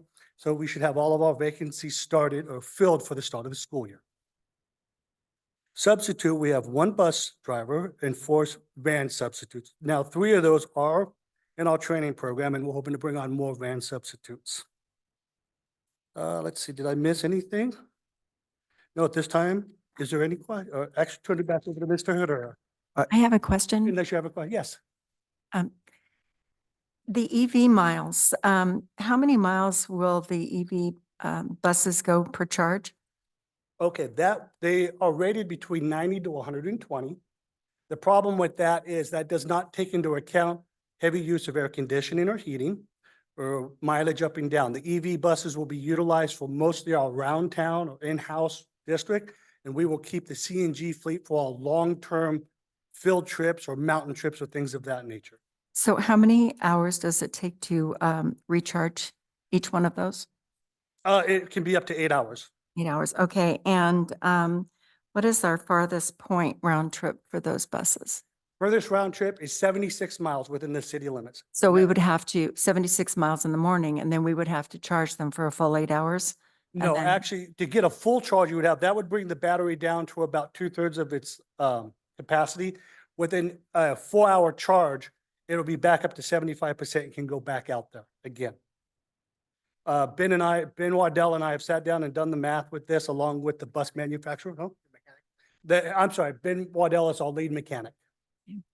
And we have sat down with the bus sales group, Bus West, and we've determined that even in our longest route, that we can go out for those 3.5 hours, have it back in for 4 hours, charge it, and send it back out to those 3.5 hours. So nothing for emergencies in between? What you would have in emergencies, you would have your backup buses, your CNG buses, and additional 1 or 2 EV buses as well. Okay, thank you. So let me just ask this. So I heard you mention that for curb to curb, that's been increasing the amount of students that need curb to curb. So my question is, and it's not rhetorical, but I'm not asking for a specific answer right now, but do we have a process for how students become eligible for that curb to curb? And if we do, can we provide that information forthcoming? Not that we need anything right now. We can provide that forthcoming. Okay. But there is a process? Hmm? Yeah, okay. Thank you. And so what we proposed to the board a few months ago was to try to get ahead of the curve, knowing that the laws would be changing fairly soon. Unfortunately, as you heard from Mr. Page, the engine manufacturer, not even the manufacturer of the vehicle, is saying, no, that's not good for us. It's not profitable. Let's move EV. But then EV, electric vehicles, do have its own set of challenges. But Mr. Page has been diligent in trying to find whatever available financial resources are out there in terms of grants. So that's really going to be our focal point in terms of the infrastructure outlook of the department. Moving on to then the plan itself and the requirements is having consultations with various educational partners, one of which was a district-wide feedback survey that was sent out about last week. And this survey is going to be open at least through the end of the month. Currently, we have about 26 responses, 14 of them parents, and there's been various types of feedback here as it relates to the three categories that we had in the survey that are tied to the plan, which includes the infrastructure, includes improving student safety and safety of the staff as well, and then also achieving our employment and or staffing goals. But some of the kind of high topic or I guess some of the items that were suggested were additional support in terms of aids on the bus, volunteers, enforcing safety rules, improving communication when there are delays. Also, there's just been training even teachers. That was one of the suggestions to be able to provide field trip coverage at some point. Of course, that is something that needs to be further discussed. Just sharing what has been some of the comments, more pickup and or drop off, importance of the field trips as well, which we'll be talking about that in just a second. And so, and so again, just we're going through the process of just gathering that feedback from our staff, our students, our parents, and that way it can help us improve our infrastructure and overall delivery of service. And you see here on this list, there's other agencies as well, not only within the district, including the DLAC, a District English Language Advisory Committee. They talked about the plan briefly, working with the educational services, student services, special education, and then also reaching out to getting feedback from our administrators as well. So transportation has been one of those hot topics. We've been talking about it quite a bit. And every day there seems to be one challenge, however, where there's systems in place that we're improving that is going to overall help us out moving forward. So in terms of the meat of the plan, again, those three topics or main focal points of improving student safety. We've had some delays in the implementation of the student tracking system, but we're right now in a good place where we're going to then gather all the information, get it all in the system. And then we did have a pilot last summer with a small group of students, however, are working towards having a full pilot for the summer program. That way we can work out any kinks or challenges and be prepared for the fall, the beginning of the school year. In terms of achieving the staffing needs, as you heard from Mr. Page, currently we have some vacancies. However, we've had what is we consider a very successful free of cost paid training program for our substitute van drivers to become bus drivers in hopes that they secure that permanent job moving forward, and of course, all following the process. But also very successful was our negotiation session with CSCA, where the overall compensation packages for drivers was increased, not only in these increase on a salary schedule of 8%, but also there was an included 5% split shift differential, meaning because they do split their day, they're compensated for returning back and completing their day. Increased hours from 6.5 to 8 hours for all employees, which includes increased coverage of medical benefits, and also establish an incentive program not only to attract more drivers, but also retain our current drivers as well.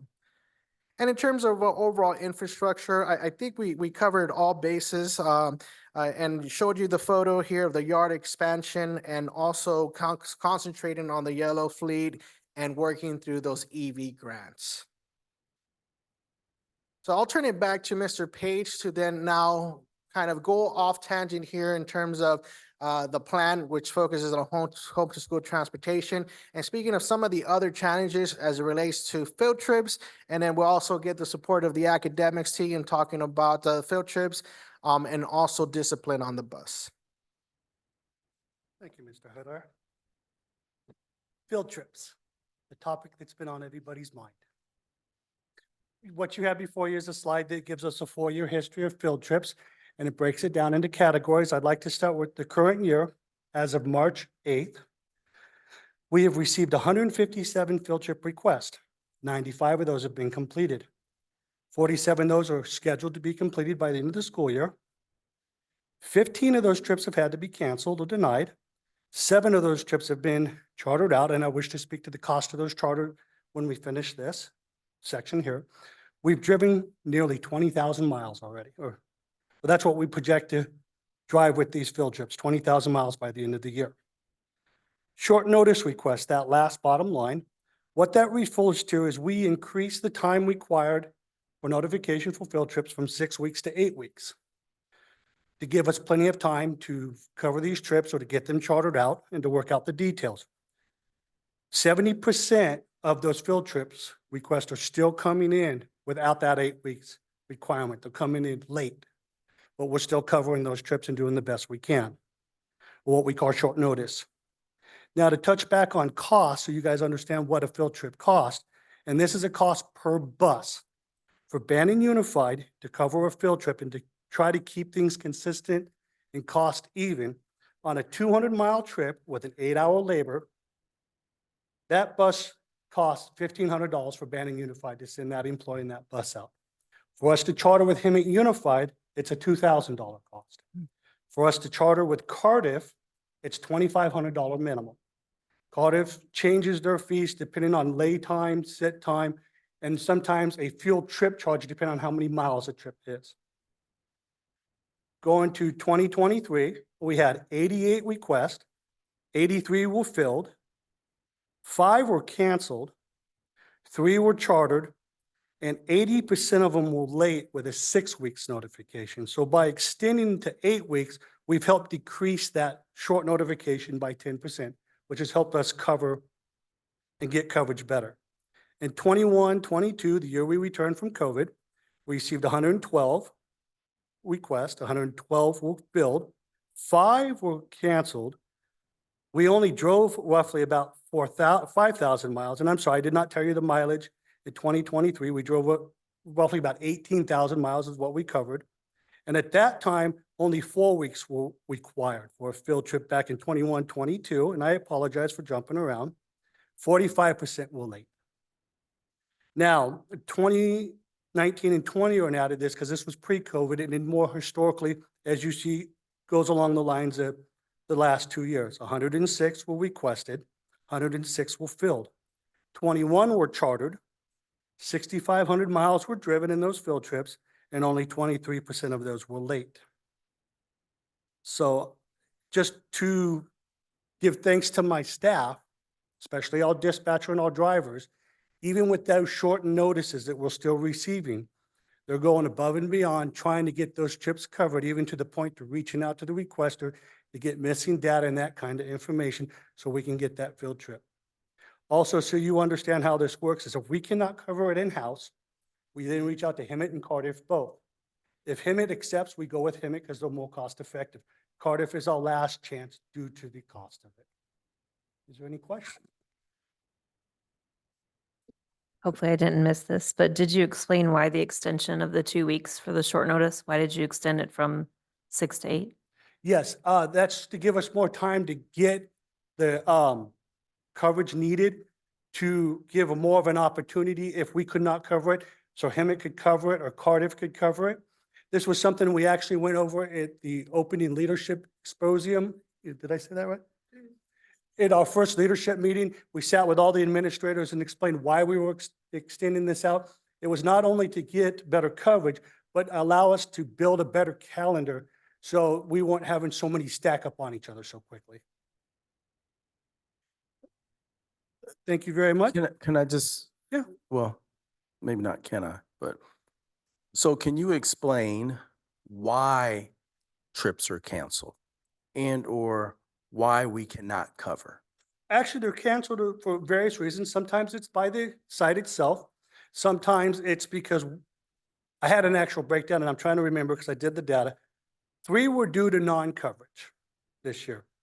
3 were canceled by the site because it just wasn't cost effective. We had to charter them out and we understand the funds were not available. And the other one, I can't remember what the last one was for, but there was one that I'd have to check on that, sir, and get back to you on it. Also, what happens when more than one bus is Oh, requested? yes. And understand, due to the shortage of drivers, we can only spare 2 buses per day for field trips or athletics. What happens when you have a large group of more than 100 students, that requires 2 to 3 buses. There is a difference in how many you can seat for elementary versus high school, middle, because the size of the people you're transporting. And Cardiff only sits 5,500 or 55 people, period. So when you have a group of 300 people, that's a 6 bus requirement. If you have a group of 50 people to 55, that's 1 bus. So depending on what we have going on, we can only spare so many buses per day. So sometimes when 3 buses are needed or 2 buses and we already have a football game, we automatically have to charter that one out at this point. And the priority, again, it is the home to school transportation. The athletics is also takes in the second priority, and then field trips. If there's already a field trip that's been scheduled and there's a change in the athletics program, it doesn't cancel the trip. So I just wanted to clarify that. Another point of clarification in terms of our contracted services or charter services, we have been working on trying to secure additional companies.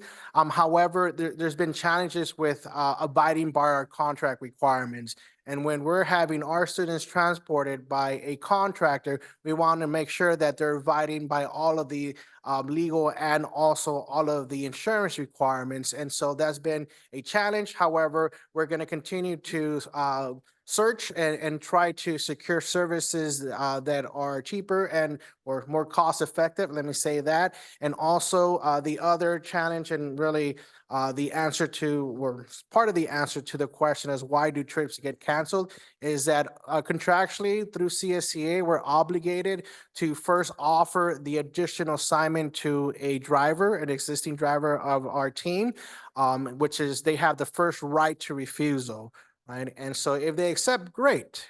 If we meet the requirements of not having more than 2 buses out on a day, great. We secure the trip. And as you can see, given the number of total requests, the numbers that we filled as of today, it is very comparative to pre-pandemic levels, not back in 1920, and is a good kind of litmus test. But also you can see that there's just been a lot fewer transported, and that is also as a result to the increase in cost for transportation. High demand, increased costs. And one other thing to know about trip cancellations is there could be a last minute beyond our control. We did have one situation where the driver was sick, could not make the trip, and we were unable to find another driver or charter to service that because charter needs at least 48 hours notice. So we did have to cancel that the day of. Far and few between, but it does happen. Okay, so in a scenario where buses are requested, we know they're going to need more than the one available, and we're waiting to hear back from Hemet or Cardiff, are we just taking the response of whoever responds first, or are we waiting for both? As soon as we know we cannot cover it in-house, we notify the site and the requester, administration, the secretary and the requester. We immediately reach out to all available parties, Hemet and Cardiff, and we ask for a response immediately with an estimate. We wait a reasonable amount of time for both. If both get back to us, we go with the most cost effective. If only one gets back to us, we go with that one individual. If none get back to us, we reach out to the site and ask for other dates that may be available to them. So let me, oh. Did I clarify Was that? Did I answer that question? You did, but I'm just curious as to the protocols and process for follow-up. Like, are we only requesting once, and if they don't get back to us within 48 hours, then we're just saying, no, we can't do it? No, actually what we do is we send out an email to the site. We tag that email, we tickle file in our calendars to remind us to go back to them every 3 days and where is this? I have instructed Diana that if they do not respond within 2 weeks, Diana Laura, our dispatcher, who coordinates all this for me, if they have not responded within 2 weeks, then call the main office. If you still get no response, then move forward. Notify the site we're unable to fulfill it. Even when we notify the site, we ask for a response by a certain date. And we follow up if we don't get an answer. And that is another reason why we extended the time period necessary so that we have ample time to secure the services, whether it be in-house or externally with the charter company. So as a result of that recently, well, let me just make this side come. I'm gonna be asking our elementary principals what that chat was all about with transportation, so I'll do that later, just so you know. But moving to the question. So recently, I believe there was a field trip that was scheduled from 9:15 roughly to 2:30. Is that new? Why? And will they be allowed to have longer trips, or are we only gonna limit the sites to just that time period? And I recognize why, because that's the gap between when students are dropped off and when they're picked up, so it's an open gap. But the question remains, is that the only way we're gonna move forward, and is that why that was done? I guess that's the question. We are learning from our mistakes, and I'll start with that. That time window of 9:15 to 2:30 is when we're available in the afternoon to either pick up or drop off. If they want to do an afternoon trip and they want to be picked up at 1 o'clock, go to Fun Zone, and they want to be picked back up at 5 o'clock, that's not a problem. We can accommodate that. If they want to be picked up at 10 o'clock, but picked up at 3 o'clock to come back, we cannot accommodate that because we're out to home to school. Home to school is from 6 in the morning till 10 in the morning. Then again, from 2 to 5 o'clock roughly. It's about 6 o'clock. So we've had to blank that area that we cannot pick up midday until 9:30 because our first drivers start coming back about 9:30. And we can't go and pick anybody up after 2:30 because our drivers are back on the road for their afternoon routes.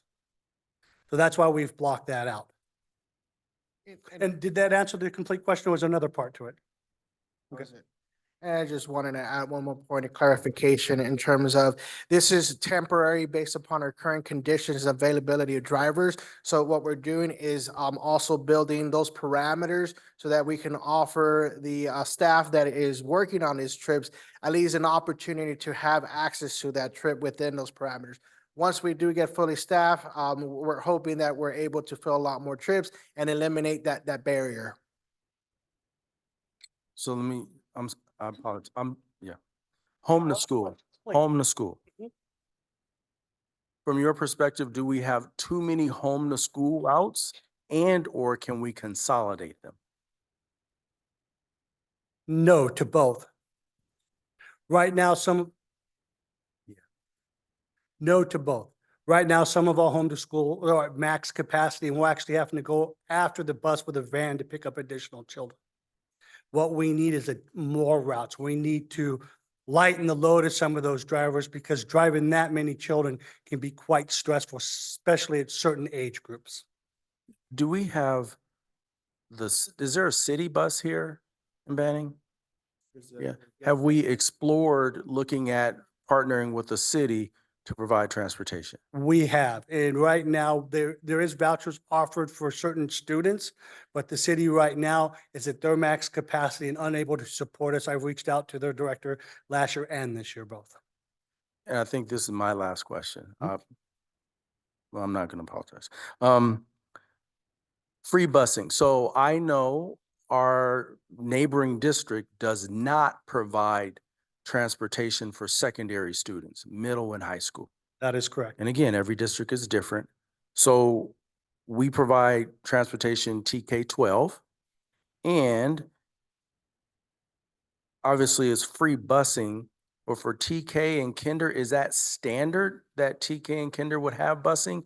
And or who makes that decision to say that, no, we're not gonna transport, or we are? Is that in statute, or the district has the ability to do whatever it wants to do? So I'll take the last question there and I'll have Mr. Page jump in for the first part of the question. The transportation plan requirements is prioritizing transitional kindergarten, and actually all the way up to sixth grade as well. But again, given that we provide free of cost transportation to all, we're meeting all of those requirements. And so to the question as far as secondary versus elementary and those requirements, then I'll go ahead and align that to the planned requirements of TK to 6, and also why we open it up to all as compared to other districts. You have anything to say on that?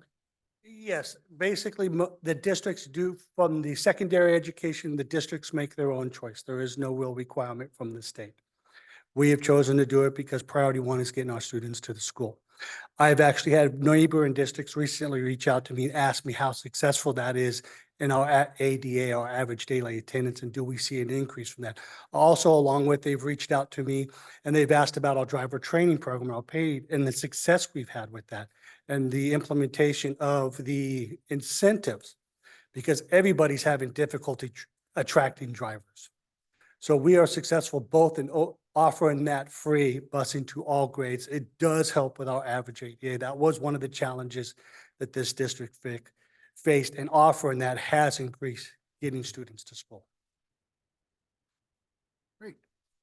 There is some more information that we'll have Dr. Causey Bush help us out with as it relates to field trips.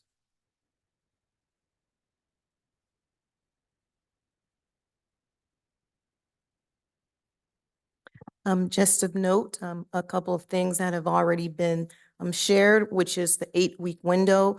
And again, it generally is to ensure that we are making sure that everyone has a chance to make this field trip happen.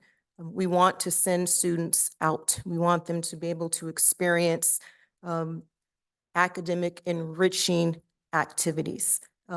Again, just in terms of our process, if it is an academic trip, as with all trips, it goes through a process where sites fill out a request, and then there's a designation of the funding in terms of, is this going to be an academically focused trip? And if it is an academically focused trip, then there is a portion that the site needs to complete that sort of lays out what the academic components will be. And we generally are very fortunate in terms of having an abundance of restrictive dollars to be able to support those kinds of trips, our categorical dollars. For the other types of trips which are not academic, and those typically would fall in a different category, and they would typically be supported through each site's ASB funds in terms of ensuring that there's support. And so another challenge that we're working on is, given the fact that there are variations among the sites, more so with those ASB types of funds. But each site also is allotted, going sort of back to the restricted funds, a budget in terms of being able to lay out and plan for those kinds of trips.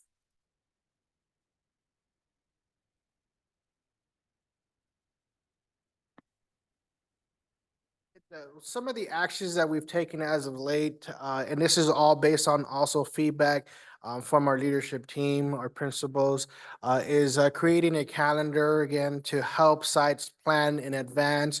Also, providing the guidelines of what are the best times and or methods for field trips in order to increase the chances of being filled. And last but not least, also just improving the communication. If there is a situation where affordability with the site allocation funds is just not working within that budget, is then having that conversation and then figuring out ways how we can help out the site in terms of meeting whatever financial how much money they need to be able to fill these trips. And so again, we just talked about the budget and the limitations with the budget. There are allocations built in for school sites to improve climate and culture that can be utilized for field trips. But we understand that our principals sometimes have commitments for those dollars, and there may be some challenges in meeting the increased costs due to chartering out. Okay, so I'm going to invite Dr. Wolford to go ahead and speak on discipline because it is also a very important topic given some of the recent changes in law and how the bus is an extension of the classroom.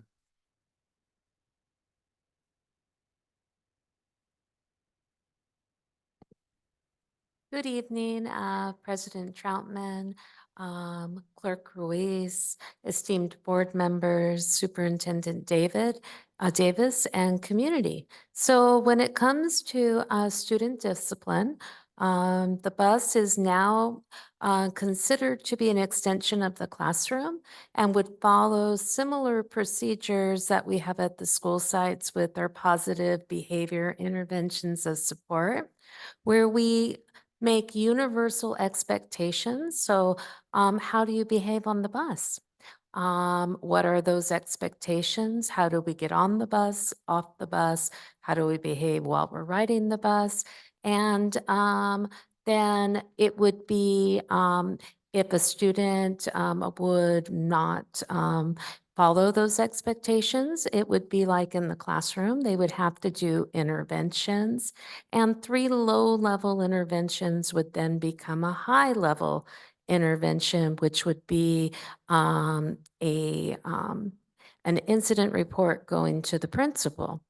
And so we're working closely with our transportation department, and we'll be having some trainings coming up and quarterly meetings so we can talk to the bus drivers about their concerns with safety and all of that. So, and that they understand that these low levels that become a high level, and we'll be putting it in the Informed K-12 system. So there's good constant communication, and then they get a notice that their form was viewed. And so they know that it's being addressed, because without communication, we just don't know. Any questions? Good evening, Dr. Wolford. Yes. I do have a question.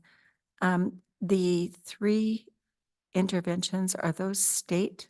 Is that state law or is that district policy? So that's in our former guide for the tiered behavior interventions of support guide that we have. And we are developing a new guide with our discipline committee, in which we are inviting bus driver or two to come to that to help. So it would be kind of like you're in the classroom and a student is not sitting down, you'd say, please sit down. That's an intervention. And then you might, they may continue not to sit down, and then you might go ahead and say, please sit down. I'm going to call your mom. And then you call the mom, and if they continue not to do it, then you keep them at the beginning of recess, talk to them about why they're not sitting down. And then from there, then it would go to the principal. So the same thing would follow for the bus. Okay, so my question is this a district policy or is this California state law for transportation? So it is the district's interpretation of the state law for multi-tiered systems of support and the restorative practices, and the changes in the law as it relates to defiance and disruption, which is K violations, and those type of pieces. Thank you. And so these are all couched within Ed Code. And so we follow Ed Code in terms of what interventions there should be and in terms of the level of accountability. And that should be consistent on the bus as well as in the classroom. Thank you. And what's happened with Ed Code is to be able to suspend a student in Ed Code and even a teacher suspension now, there's a clarifier called other means of correction have failed to bring upon proper conduct, or the student is a continuing danger, to be able to do like a suspension or a teacher suspension. So we're applying that ed code to the bus to try to get other means of correction. Okay. Thank you.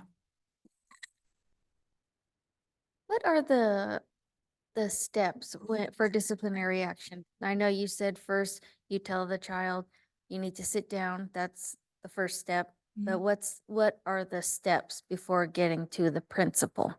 So, depending on what's going on in the bus, it's going to probably be different interventions. So, let's say the student was not sitting on the bus and they were getting up. They may get on the speaker and say, please sit down, or I'm going to have to pull the bus over. And then they have to pull the bus over until the child sits, because you can't drive with people running around on the bus. It's not safe. So that piece, and then so they would talk to the student. They may keep the student and kind of ask them what's going on today as they pull over. When they get to their stop, they might say, hey, I'd like to talk to you. So those are two interventions that they would do right then and there. And then the next day, maybe the student does that again, and they do both of those things, because when you're in a bus, the amount of interventions you can do are going to be limited compared to a classroom teacher in the classroom. So, and when they get to the third intervention, then they would give the principal the incident reform. So the principal then could talk to them, call the parents, maybe do a conference, all those other means of correction before a bus suspension will be imposed. Okay, I was just gonna ask if it ever gets to a point where a student's bus privileges are revoked or a period. We do have an intervention called a bus ticket that if this, on the third warning, we're sent a bus ticket home, the parents must sign and return. If it continues beyond that, yes, suspension is possible, but that is for the more severe cases. So we try not to do that. We try to intervene with everything else. Our third step is that bus ticket, which is basically a form that goes home that the parents or guardians must sign and return, the student return back to the bus driver. If it does not come back, then we notify the site administrator that it's been issued, it has not been returned, so the site administrator then can reach out to the parents. Thank you. I would say that the intent is to ensure safety on the bus while trying to let the child keep their privileges.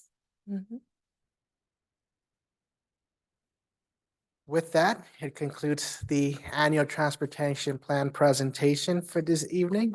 Thank you very much for your time.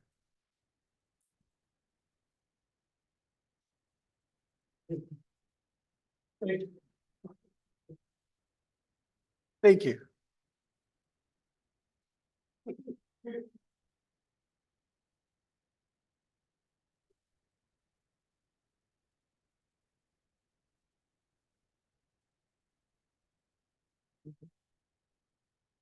Yeah.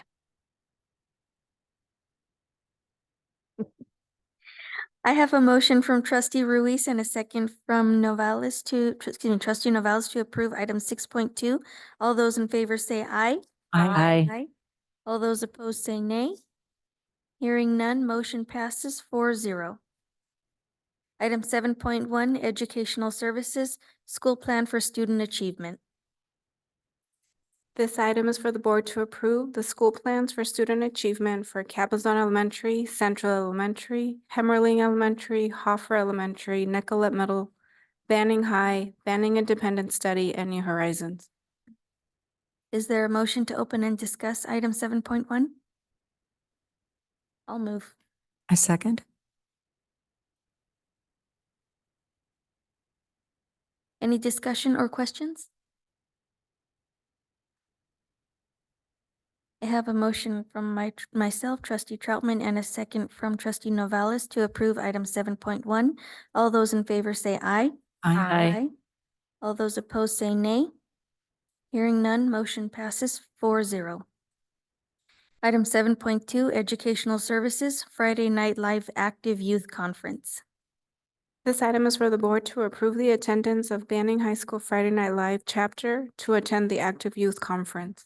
Is there a motion to open and discuss item 7.2? I move. I'll second. I have a motion from trustee Novales and a second from trustee Ruiz. Any discussion or questions?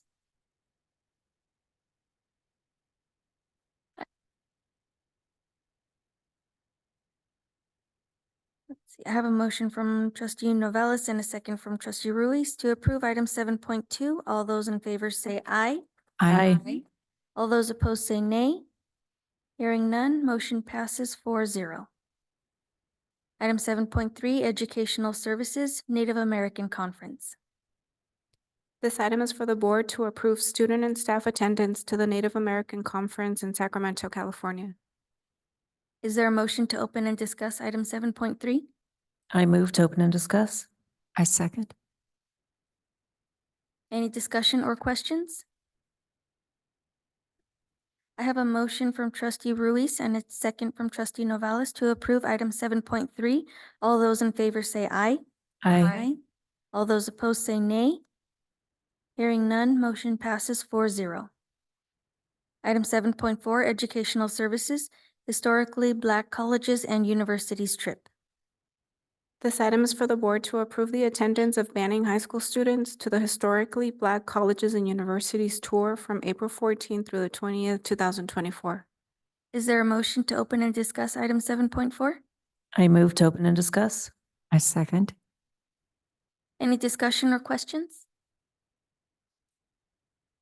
I have a motion from trustee Ruiz and a second from trustee Novales to approve item 7.4. All those in favor say aye. Aye. All those opposed say nay. Hearing none, motion passes 4-0. Item 7.5, Educational Services, Trio Bites Summer Enrichment Program. This item is for the board to approve the Trio Bites Summer Enrichment Program Agreement as provided. Is there a motion to open and discuss item 7.5? I move. I'll second. Any discussion or questions? I have a motion from trustee Novales and a second from trustee Martinez Lara to approve item 7.5. All those in favor say aye. Aye. All those opposed say nay. Hearing none, motion passes 4-0. Item 7.6, Educational Services, E-rate for wide area network and internet service. This item is for the board to approve the E-rate RFP number 24-007 Wide Area Network and Internet Service to the following: services to Spectrum Enterprise, ISP to the Riverside County Office of Education. Is there a motion to open and discuss item 7.6? I move to open and discuss. I second. Any discussion or questions? I have a motion from trustee Ruiz and a second from trustee Novales to approve item 7.6. All those in favor say aye. Aye. All those opposed say nay. Hearing none, motion passes 4-0. Item 8.1, Business Services, Playground and Shade Structures Equipment. This item is for the board to approve CMAS number 4-22-12-1015 for playground equipment, turf, and shade structures to be provided and installed by Dave Bang Associates Incorporated of California. Is there a motion and second to open and discuss item 8.1? I move to open and discuss. I second. Any discussion or questions? I do have one question. How long is there a warranty on the playground equipment, and how long is that?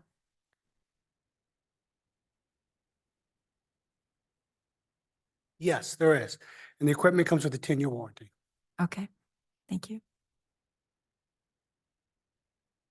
Sorry, one more. So if you could just briefly go over what exactly we're replacing, just so I know we went over it in the agenda review, but just so the public is aware what exactly we're replacing and what sites. Yes, we're actually, and so, well, okay, let me go off the top of my head here. It's central. We're replacing the kindergarten, both play areas, and the primary area. At Himlin, we'll be replacing the kindergarten and the primary as well and installing shade structures at both sites. Cabazon, we are actually modifying the primary one because it is a two-tier one and we can bring it down low enough for the shade structure to fit over it. We will be replacing the kindergarten and installing a shade structure there. At Hoffer, we are replacing a portion of their kindergarten because some of their equipment is new. We've replaced it in the last 2 years. And we're going to be replacing the primary as well. And the other thing that is to be noted is that all will be getting artificial turf, which is a better surface for both fall protection and overall life expectancy versus what we currently have out there, which is a mix of some of the old artificial turf that's reached its life, the engineered bark, and the rubber bark. It'll be a cost savings in the long haul to the district. And then correct me if I'm wrong, were we also getting a shade structure for the high school, the automotive department? Yes, we're actually going to be installing two, one for automotive and one for the CTE wood shop. And we are looking at, did we include the lunch shelter or is that?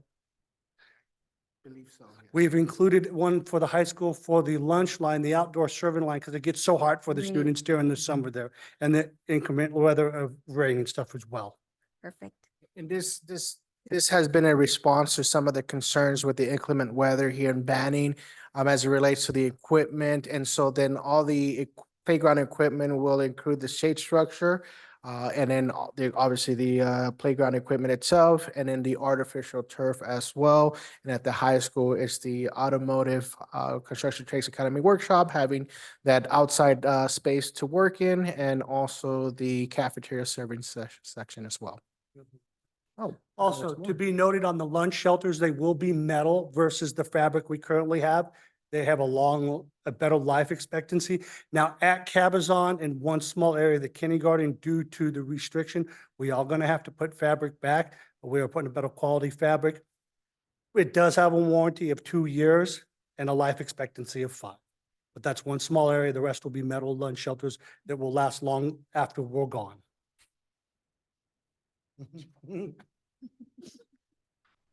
Thank you very much. Take that as you wish, mister. Is that just tonight or? Long after I'm in the ground, well rested. Just clarifying. I have a motion from trustee Ruiz and a second from trustee Novales to approve item 8.1. All those in favor say aye. Aye. All those opposed say nay. Hearing none, motion passes 4-0. Item, yes. Agreed.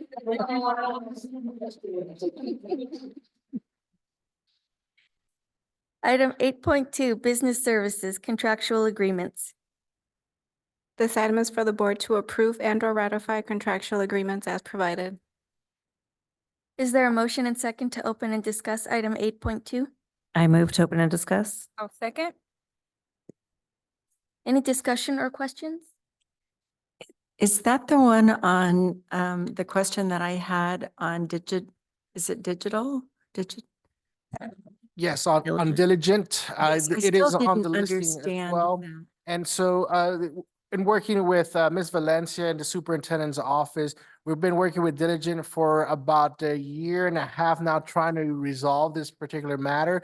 That's why it's a slightly inflated cost. However, the ongoing cost is generally about $12,000 to $15,000 for the platform, which is not only board docs, which is what we're seeing on the screen now, but also it comes with policy. No, excuse me, not policy. It comes with just this module, and then we have Gamut CSBA for our policies. Right, but my question was that when we saw that on here on the contract, there was no contract. It was just an old bill from 2022. So I'm kind of, I was kind of curious as to why, number one, we still have an outstanding bill of 2 years before. The other issue is that there's no contract there. So not only is there an outstanding bill, but now the other one is higher, and I really don't think I got a satisfactory answer for that. Understood. So yes, as I mentioned, we've been working with Diligent for about a year and a half or so. There was an issue with the timing of the billing that was coming mid-year. We finally got it to a point where we're renewing as of July 1st. And so even though Ms. Valencia had been corresponding, we just hadn't received the information necessary.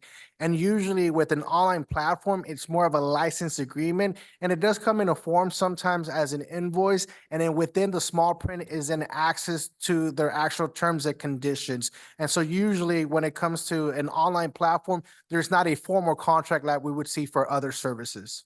Have we already paid that, or is it just a PO for it, for the 12,000? This is the PO to go ahead and execute the payment. Okay, is that payment in arrears or is it in the future? It is in arrears. It's actually both. It is in arrears and to get us through the current fiscal year, and then we'll be renewing in July. Okay, that will be $21,000 then? Or is it, because it says $21,000 on there. So is that the $12,000 plus some leftover, or what is the new contract going to be? Yes, so if Ms. Valencia can go ahead and provide the details of that breakdown, please. Absolutely. The initial invoice that was going to be sent to us was going to be for the 12,600 to cover this year. And that's the PO that we have That right was the now? PO that was submitted. They then invoiced us for 2022-23, which was that additional amount why it increased to the 21,000 total. So the 21,000 covers 2022-23 and 23-24. Right here. Okay, so I'm a little confused. We're paying in arrears then? For 21, I don't know why we're still paying for 21, 22. Unfortunately, their communication with me, I reached out to them in February of last year when we realized the payment had not been made, and the emails were going back and forth this long, where they finally now sent the information to me. Right. Thank you. So- It was confusing. So moving forward, starting July 1, 24, the amount for the contract is how much? It'll be about 15.5, about 16,000 to cover the next school year. Or full school year? for a full school Is year. that the only, the board docs, I mean, we can't get it through anybody else? CSBA has a platform as well, which we did use in the past, but this one is the one that we agreed was a lot more efficient to use. Okay, thank you.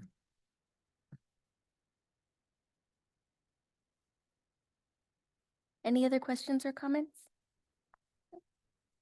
I have a motion from trustee Ruiz and a second from trustee Martinez Lara.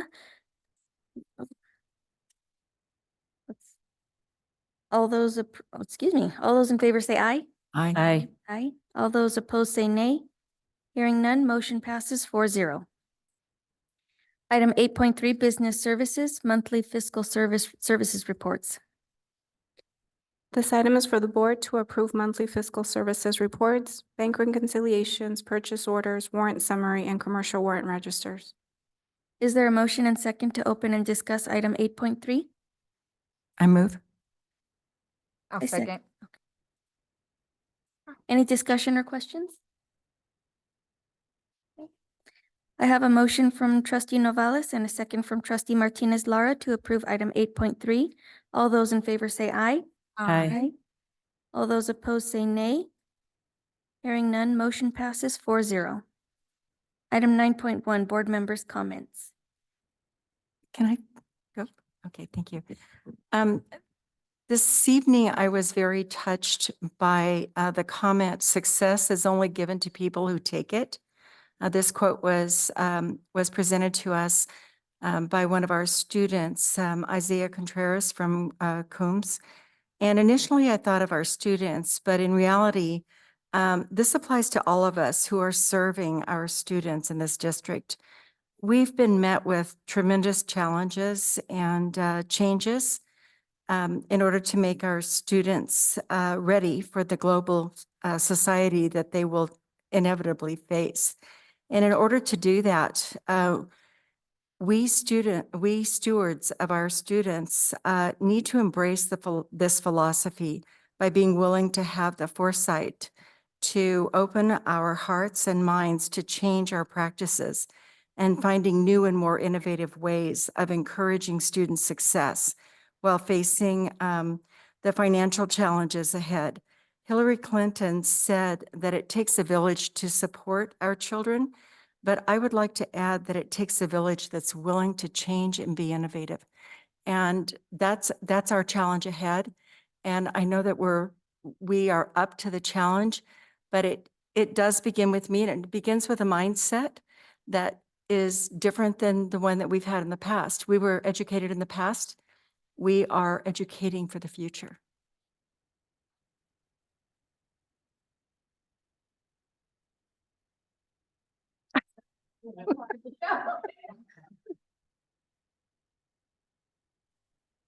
Yeah, she did a whole, I can't follow that, guys. So I just want to let everyone know that I have been I went to one of our high school's track and field meet. Very excited.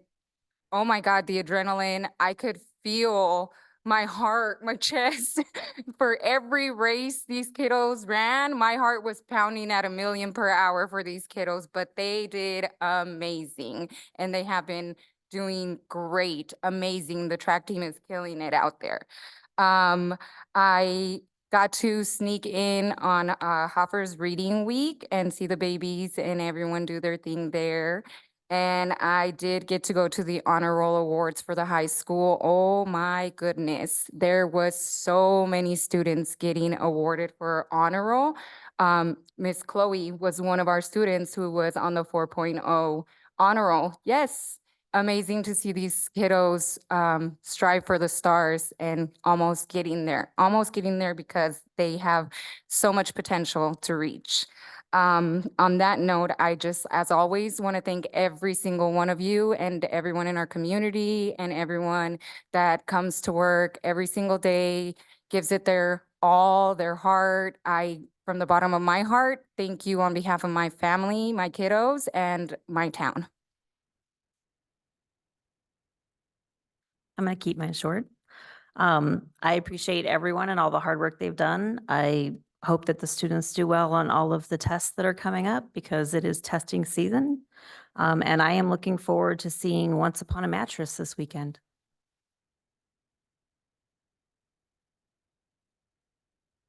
So I would also like to follow you and thank everybody for staying here tonight and everyone for their hard work that they do throughout the year, Monday through Friday, and even sometimes on the weekends. So, and I had the privilege of going to the State of Education recently with Cabinet and Ms. Ruiz. And it was so nice to see Banning highlighted the way it should be. I mean, could have gone longer, but you know, we're getting there. But it was very nice to see Banning highlighted. And I would just like to say thank you again to everyone for your hard work and commitment, and your dedication does not go unnoticed. Real quick, I want to brag that my niece is first in league for track.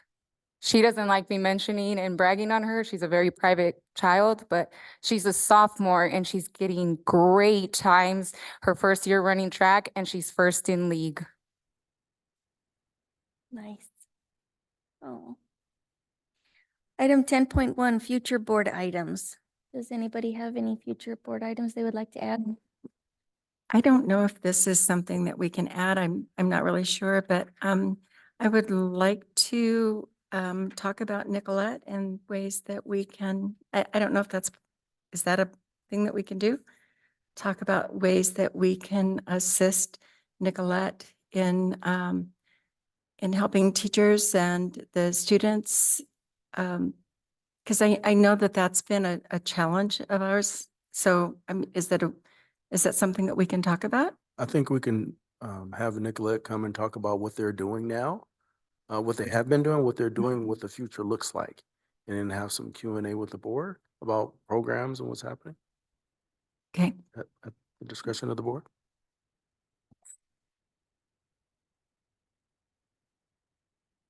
Item 11 is not needed. We will not be going back into closed session.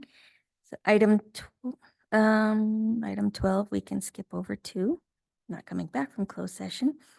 So item 13, adjournment. Do I have a motion to adjourn? I move. I'll second. I have a motion from trustee Ruiz and a second from trustee Novales. All those in favor say aye. Aye. All those opposed say nay. Hearing none, motion passes 4-0. This meeting is adjourned at 9:34.